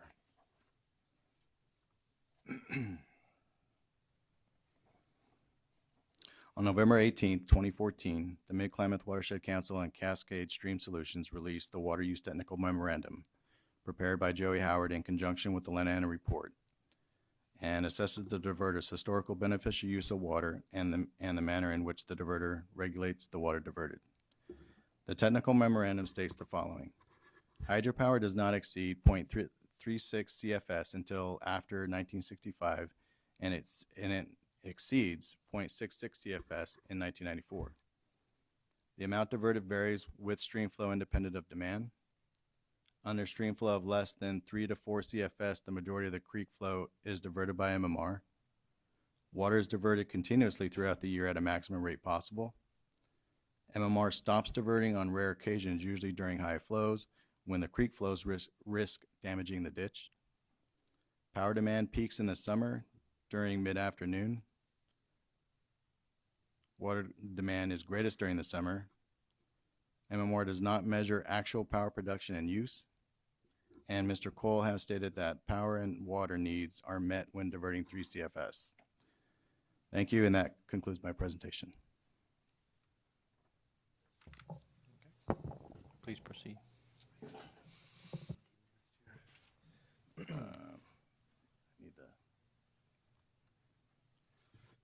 I don't have the keyboard. Keyboard?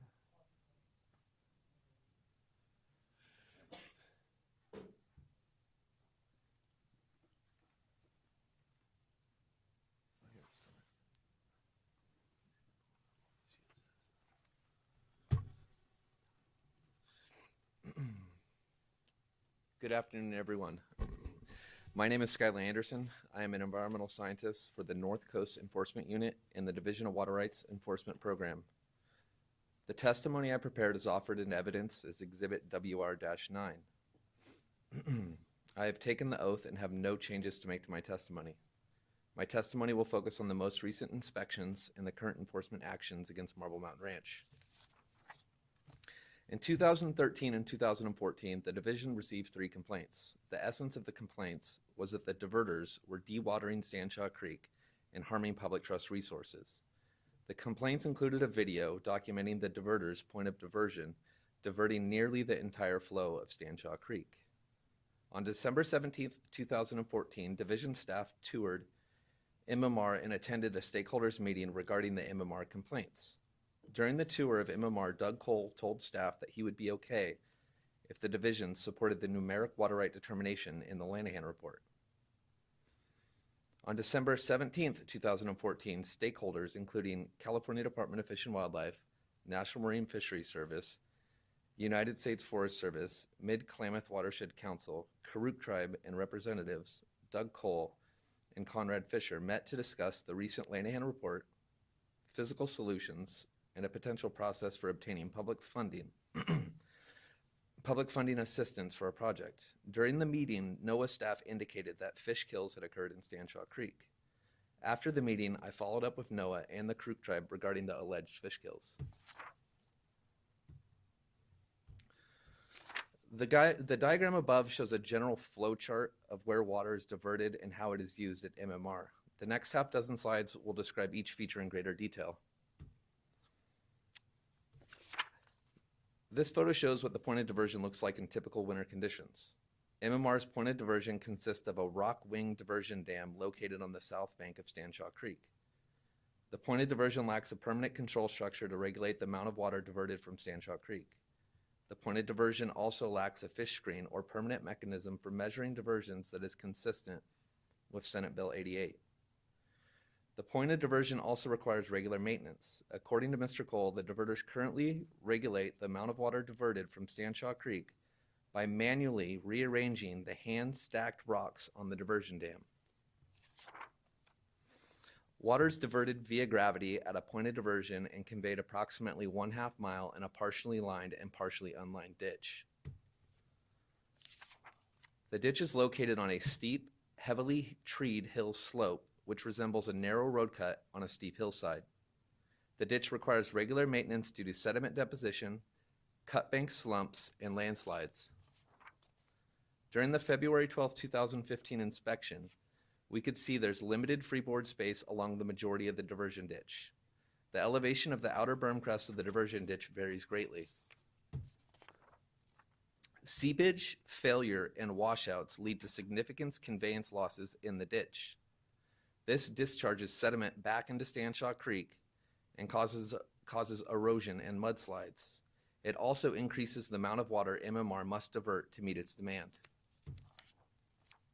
The diversion ditch contains 2 outfall structures downstream from the pointed diversion to relieve excess amounts of water that would otherwise overflow the diversion ditch during periods of high flow in Stanshaw Creek. The first outfall structure is located approximately 50 feet downstream of the pointed diversion. It appears to operate in a similar manner as the pointed diversion and requires regular augmentation of flashboard risers and rocks in the diversion ditch to manipulate the amount of water conveyed by the diversion ditch. The second outfall structure is located approximately 300 feet downstream of the pointed diversion. Flashboards are used in the second outfall structure to manipulate the amount of excess water discharged from the diversion ditch. The ditch continues to an inlet where water is routed to a water treatment facility via a 2-inch PVC pipe. At the time of inspection, Marble Mountain Ranch used 5 3,000-gallon plastic storage containers for its domestic water treatment and supply. At the time of inspection, we observed numerous leaks in the tanks. The diverters have indicated that since the inspection, they replaced the tanks with new tanks and added additional tanks. The ditch continues past the inlet for water treatment facility and is then routed into a penstock for hydropower generation. Shortly before the Pelton wheel, the pipeline splits and diverts some water to irrigation. The Pelton wheel requires a minimum amount of flow to generate electricity. During an inspection in 2002, staff observed water flowing through the hydro facility, but not enough to operate the Pelton wheel. In such a circumstance, water diverted in excess of the consumptive use demands would discharge to Irving Creek without being put to beneficial use. Mr. Cole has acknowledged operating MMR's diversions this way, and this is corroborated by the Cascade Stream Solutions report. The diverters rely on a diesel generator when insufficient flow is available from Stanshaw Creek. This can occur due to low flows or when the ditch is inoperable due to fallen trees or landslides. According to the diverters, 3 CFS is necessary to operate the Pelton wheel to meet their peak electrical demand. This occurs on hot summer days in the afternoon.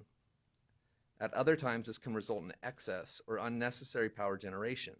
According to the Cascade Stream Solution report, MMR requires a heat sink system to dispense excess electrical generation to avoid overloading its system.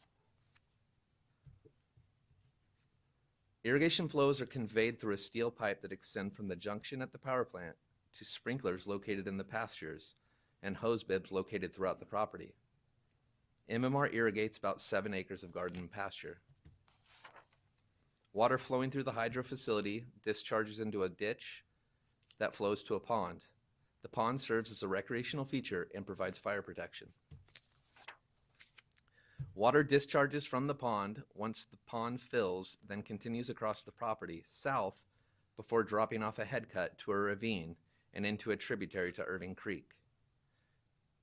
During the February 12, 2015 inspection, I calculated that approximately 1.23 CFS was flowing through the pond and discharging to Irving Creek. During the February 12, 2015 inspection, I took 3 flow measurements at 3 locations in the ditch. Based on my flow measurements in the ditch, I calculated that at least 27% of water diverted at the Stanshaw Creek POD was lost in the conveyance system. 16% of the water diverted was consumptively used. 56% of the water diverted was used non-consumptively for hydroelectric power generation and discharged to Irving Creek. There are two other water right holders in the Stanshaw Creek watershed. One is upstream and one is downstream. The upstream diverter is Mountain Home and the downstream diverter is Conrad Fisher. Mountain Home uses a Harris wheel to generate hydropower and returns the tailwater to the stream of origin. Mountain Home supplements its hydropower with a system of batteries charged by the Harris wheel. They also have solar panels that also store power in batteries. After investigating other water rights on the Stanshaw Creek, we consulted with NMPS. According to NMPS, the other diversions are too small to be even measured in Stanshaw Creek. This means MMR is the only diversion of significance as far as public trust impacts are concerned.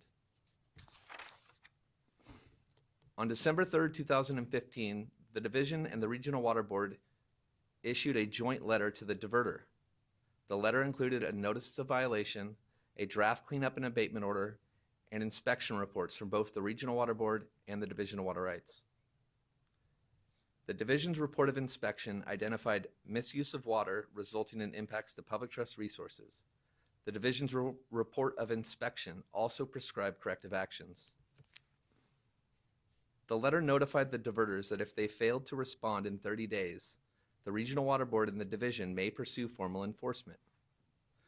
The goal of this notice was to give MMR an opportunity to propose a solution and show we were serious about addressing the issue.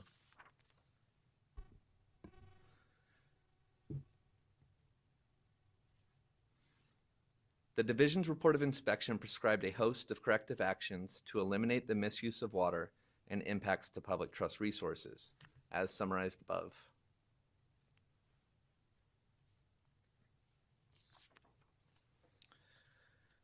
The report of inspection also evaluated the diverter's pre-14 claim, which had been subject to much contention in at least 2 prior division investigations. The main issue was how much of the original Stanshaw claim had been lost to forfeiture. Before the Millview case, our understanding as investigators was that failure to put water to beneficial use for 5 consecutive years would lead to forfeiture. In 1998, the division concluded that MMR's right was likely no higher than 0.49 CFS based on a diversion reported in the Department of Water Resources Bulletin 94-6. A 2002 investigation determined that although MMR likely had a pre-14 right for domestic and for irrigation uses, but not for hydropower. Hydropower use did not start until the early 1940s. With Millview, forfeiture required a clash of rights. Due to the lack of evidence of contesting claims, the report of inspection stated the MMR pre-14 water right may be up to the full capacity of the ditch, which MMR claims to be 3 CFS. However, the ROI also determined that the diverter's diversion and use of water could constitute a misuse of water and impacts to public trust resources. On January 19th, 2016, the diverters responded to the division's December 3rd, 2015 letter. The diverters now claim a 3 CFS right, 3 CFS under the pre-14 claim of right. The diverter further claimed to have repaired all leaking water treatment tanks. The letter also outlined immediate and long-term solutions to address concerns raised in the Regional Water Board's draft CAO and the division's report of inspection.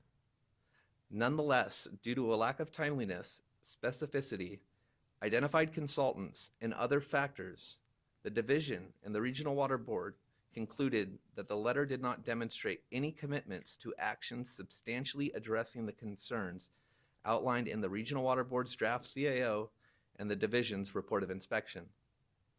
On February 12, 2016, we informed the diverters that we would begin pursuing formal enforcement, but we encouraged them to continue developing and implementing corrective actions because their efforts of compliance would be considered. On March 24, 2016, the diverters proposed a series of corrective actions and a timeline to eliminate misuse. They said that they retained Joey Howard and Will Harling as consultants and planned on installing a 6-inch pipe in the diversion ditch by May so that they could meet NMFS flow recommendations. On April 15, 2016, the diverters said they were finalizing their plans for the 6-inch pipe. Furthermore, improvements to Irving Creek outfall were in the final stages of design and approval and on track for completion by May 15, 2016. By August 2016, the diverters had taken some steps to eliminate their misuse of water and adverse impacts to public trust resources, but had fallen behind on their proposed time schedule. They had not stabilized the head cut at Irving Creek. They had not installed the 6-inch pipe in the diversion ditch or a headgate at the POD. They would no longer pursue the energy audit or water efficiency studies and said there was no need because they could use the right the way they wished. After what was initially looking like some good progress, it looked like we were going nowhere. In August of 2016, the division received the updated flow recommendations from the National Marine Fisheries Service. The flow recommendation was designed to be protective of coho salmon by preserving the cold water pool at the confluence of the Klamath River. The in-stream flow recommendation required 90% of the unimpaired flow to be bypassed at the POD when diversions for hydropower when hydropower are not occurring. When diversions for hydropower are occurring, a minimum of 2 CFS shall be bypassed at the POD, and water that's not consumptively used shall be returned to Stanshaw Creek above the point of anadromy. The diverter's 6-inch pipe proposal was intended to support their consumptive use demands. As a part of that project, we worked to resolve the lingering questions regarding such demands. For instance, in the Cascade Technical Memorandum, the amount of irrigated acreage included areas that were likely not irrigated. This led to a consumptive use demand of 0.353 CFS. The consumptive use estimates seemed wrong, so I corresponded with Joey Howard to refine those calculations.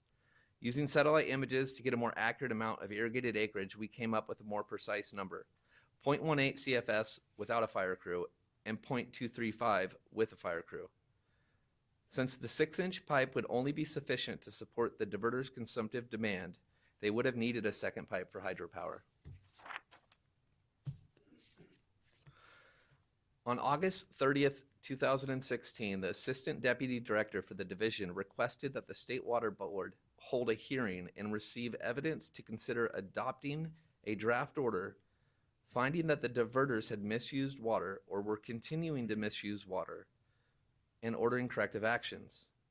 By this time, the diverters were so far behind that we believed an order imposing a time schedule and legal accountability would be the only way to resolve the issues with MMR. Division enforcement staff gave the diverters until June 30th, 2018 to cease misusing water. We considered this a reasonable amount of time because this was the time schedule the diverters had proposed.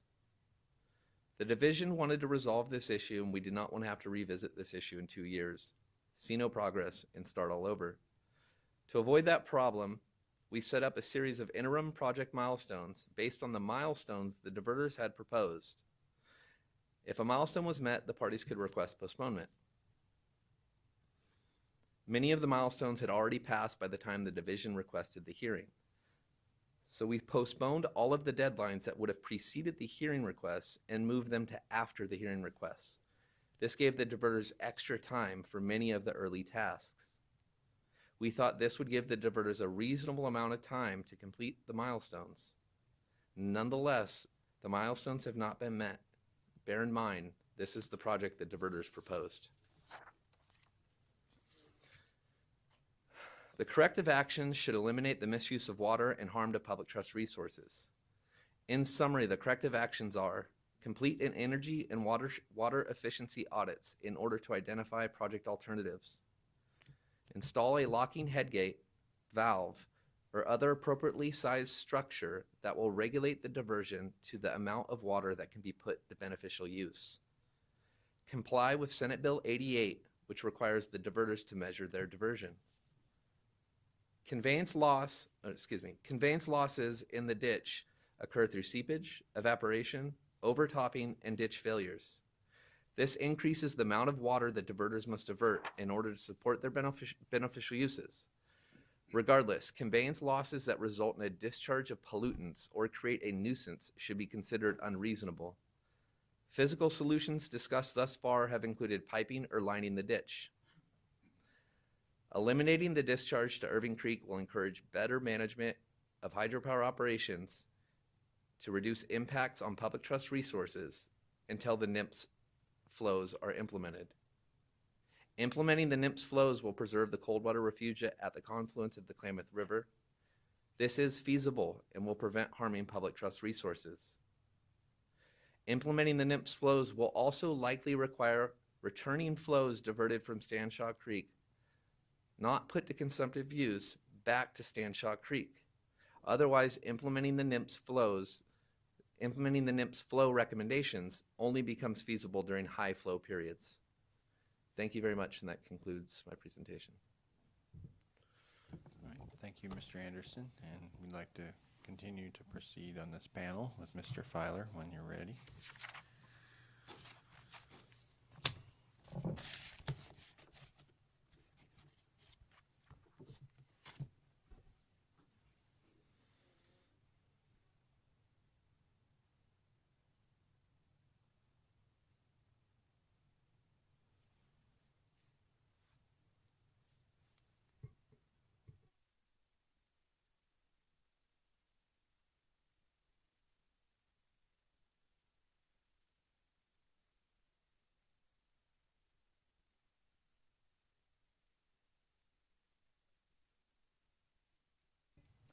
Good afternoon, ladies and gentlemen. I'm Stormer Filer. I'm Senior Environmental Science Specialist with the North Coast Regional Water Quality Control Board. I have taken the oath and I have no changes to make to my testimony. I'm here today to talk to you about the Douglas and Heidi Cole Marble Mountain Ranch diversion. I'm going to go over the case history of the Regional Board's involvement, our inspection findings, our approach based upon the case history and inspection findings, and the impacts observed to beneficial uses of water related to the diversion. Regional Board became involved in 2011 through receiving a complaint in January that alleged repeated failures of the diversion impacted aquatic resources in the Klamath River and its tributaries through excessive sediment loading. Our initial response was to assign staff to engage in the ongoing stakeholder process. In 2015, the Division of Water Rights requested collaboration on the investigation of the site. This resulted in a site assessment on February 12, 2015. During that inspection on February 12, 2015, I observed sediment discharges through ditch operation and management, potential for sediment discharges from the diversion ditch, erosion at the Irving Creek outfall. Failure causes were primarily cut bank sumps, seepage of diverted water through the berm, leading to saturation and failure, and cumulative ditch capacity losses through sedimentation. At the Irving Creek outfall, there was a complete lack of structural controls on the outfall. Oops, wrong way, sorry. To start, I'm going to give you an overview of the diversion provided in LiDAR. As you can see up here is the start of the diversion, point of diversion up in the image. And then the diversion flows down through the penstock here, over to the pond, where this arrow is, to the Irving Creek outfall, which you can actually also see in the LiDAR imagery as a significant source of erosion. The next images, I'm going to show you the diversion point of diversion. So this is the point of diversion where it starts. I'm also going to show you some more LiDAR imagery that will show you some features along the ditch where there's significant erosion caused through operation of the diversion. Stanshaw Creek flows to the left in the image, and then the diversion flows to the right towards my feet. Here's a close-up of the point of diversion. As you can see, there's a red arrow highlighting where a stream flows underneath diversion works. This is going to be shown in slide 8, 9, 10, and 11. Here's a close-up of the LiDAR relief, so you can see the clear relief of the imagery here where the stream flows underneath. You can see the enlargement of the channel below, which I'm going to talk about. This is approaching that site. As you can see, the diversion channel is reduced through the arrow to the left here, the double-headed arrow. You can see where the channel's reduced to carry flows across the stream, which is going to be shown in the next imagery. Here's also, there's a shotgun culvert that's where the flow goes that's not going through the diversion works at this point. It goes over here and it drops directly into a stream below here where it's caused a significant erosion. This here in the foreground is a good example of the ditch seeping and weeping and potential saturation. Here's the stream flowing underneath diversion, the blue arrow on the upper right. This is the culvert outlet I showed you in the last image, the red arrow in the middle. And this long arrow here at the bottom is showing you where the stream comes out underneath the diversion. This will give you context for the next image. It's upstream, this is the channel upstream of the diversion before it flows underneath the diversion. Note that it's only about 2 feet wide. Here we have the culvert outfall. It's flowing during the inspection up here in the upper right corner. We have the eroded banks below the culvert outfall in the stream below the diversion. The diversion's flowing behind this image here, back up here. And then you can see the channel's much enlarged here where this double-headed red arrow is. It's about 12 feet wide. So it went from a 2-foot to a 12-foot channel underneath the diversion works. This is Stanshaw Creek in the background here where the blue arrow is. This is an image of cut bank slumps along the ditch. You can see there was some recent maintenance done with hand tools. It's still slumping into the stream right here. This is an image of seepage and cumulative ditch capacity loss. The ditch here is filling with sediment through this depositional reach, and there's been multiple repairs here to try to control seepage, which seems to be ongoing. Here's where they installed a sediment tank car, or basically a sediment trap into the diversion works. On the other side of the berms, the inlet to this, it's basically an old train tank car, is what it looks like. And it's completely full of sediment. You can see how it bubbles out here with the flows change. And it forms a pool of sediment and water. Here's the lower diversion works through LiDAR imagery. As you can see, here's the penstock, here's the pond, and then this red arrow points to the head cut. I'm going to show you the head cut in the next image.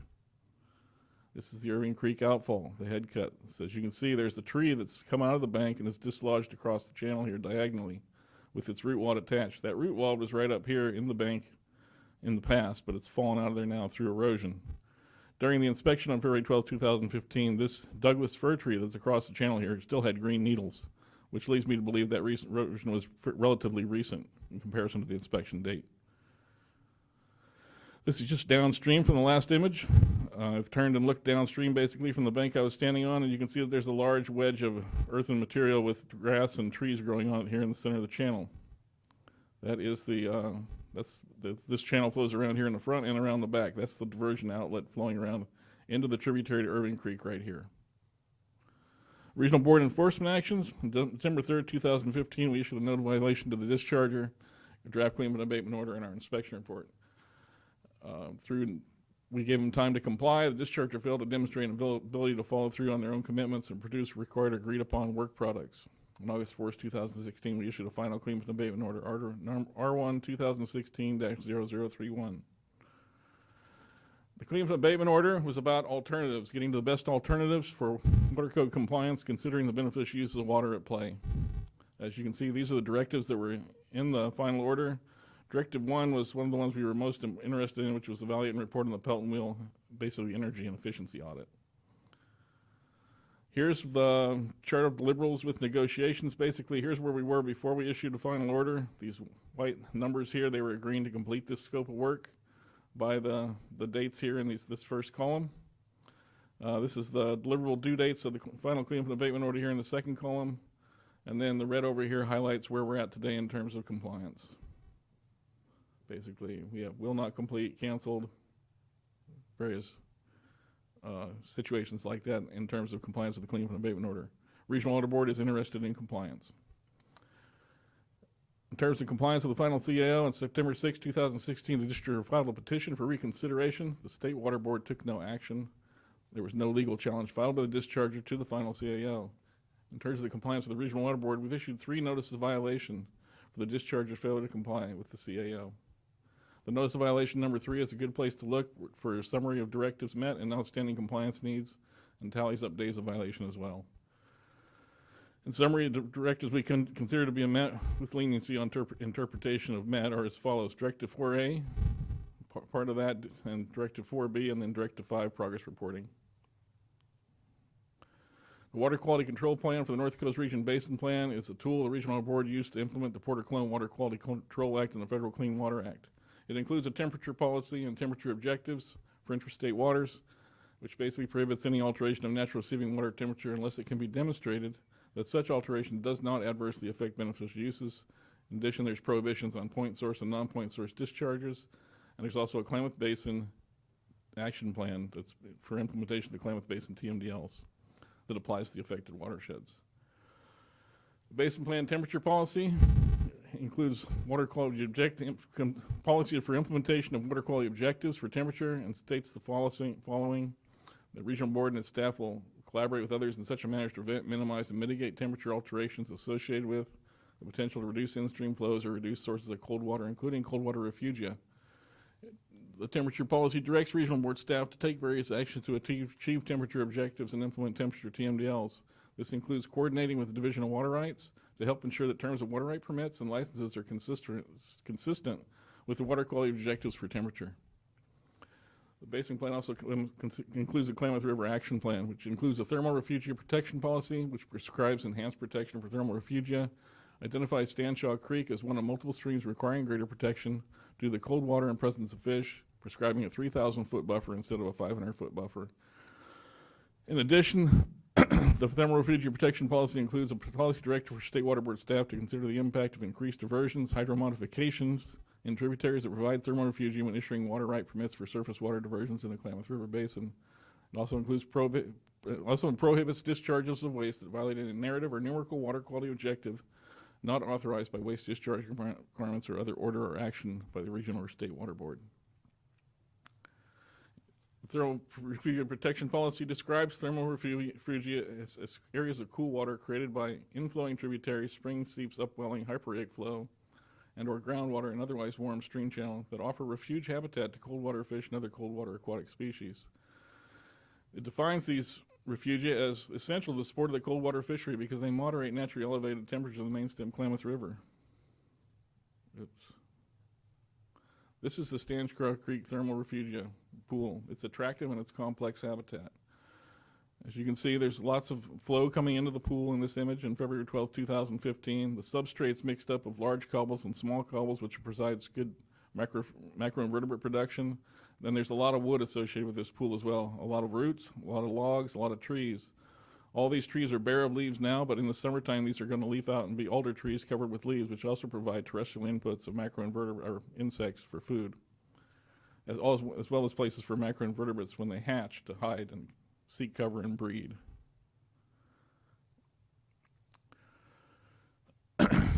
In terms of my experience with the Merle Mountain Ranch diversion through the process of investigating on February 12, 2015, and then following up to this point of this hearing, as I kept working on the project, I kept recognizing that hydromodification was playing an important role in the process in terms of moving water from one watershed to another. So I started looking for available data, and I turned to the Carrick Tribe and the U.S. Forest Service and asked them what they had. In terms of analysis of available temperature and diversion data, the key was to find a day when I have flow and temperature data to evaluate the diversion's potential effects. I found this together on July 1st, 2009, where I had Stanshaw Creek flow data for 0.5 CSS below the version near Highway 96, and Stanshaw Creek diversion ditch at the Irving Creek outfall of 1 CFS in the diversion outfall before entering the tributary to Irving Creek.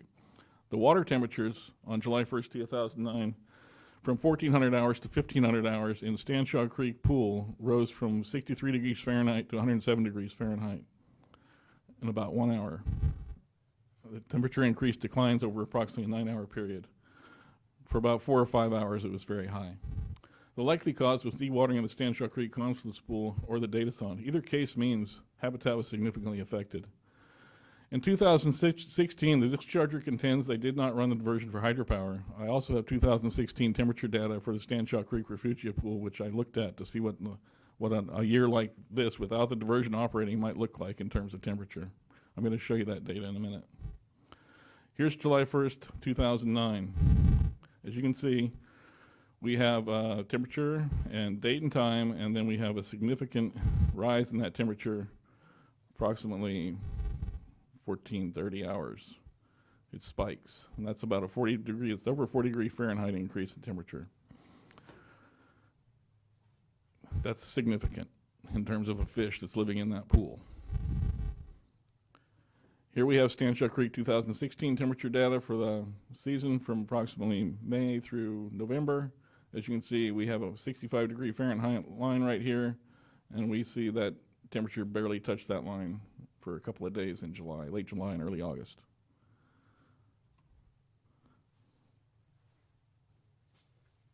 Diversion as operator represents potential pollutant sources of hydromodification of a stream's natural flows, sedimentation from operation and maintenance. It discharges sediment and flow by taking one watershed's product and placing it in another watershed after use.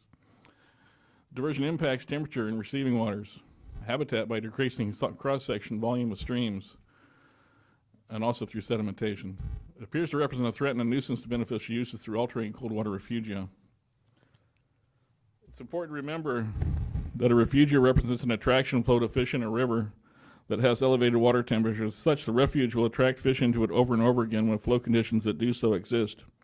If each individual event results in mortality, as likely occurred on July 1st, 2009, then the operation of the diversion has an even greater cumulative impact given the potential for repeated incidences of harm. Returning waters put to non-consumptive use would likely alleviate much of this problem, whereas continuing to divert such flows to a different stream likely enhances the problem over time. There are many other concerns in terms of the beneficiaries of water, such as decreased macroinvertebrate and steelhead resident trout production in Stanshot Creek due to repeated dewatering events of riffles and interstitial niches. This can also be remedied by returning flows not put to consumptive use to Stanshot Creek. Where those flows are returned on the stream's continuum has a potential increase or decrease the benefit to beneficial uses. The regional board supports the National Marine Fisheries Service bypass and return flow recommendations for the Stanshot Creek diversion. Thank you sincerely for your time and consideration. Thank you, Mr. Filer. Well, there's about a minute remaining in direct testimony. Mr. Petrozelli, do you have anything to add? I don't think we have anything to add. The guys went a little faster than we thought they would. Okay. Well, good. In terms of the order of proceeding, the next step would be to open up our witnesses for cross-examination.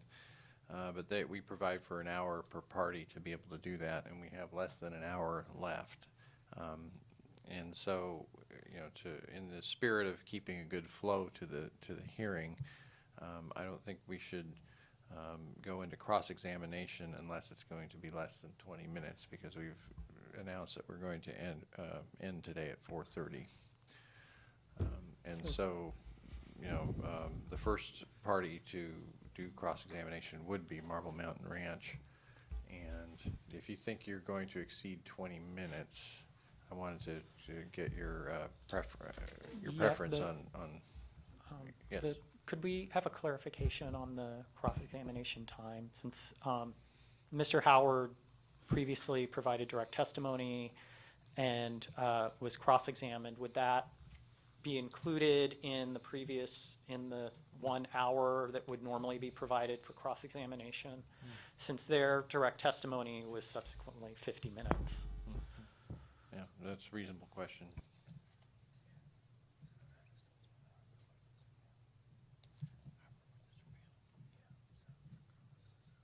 Yeah.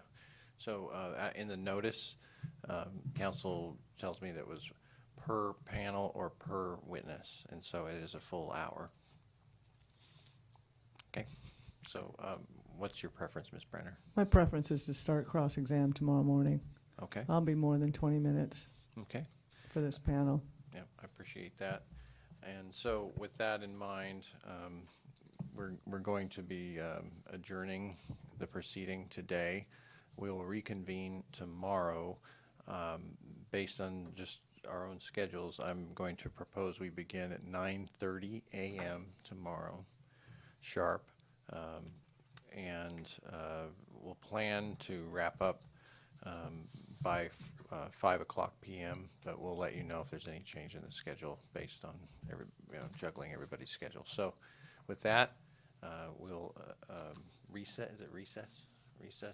the proceeding and reconvene at 9:30 a.m. tomorrow, Tuesday, November 14th, 2017. Thank you.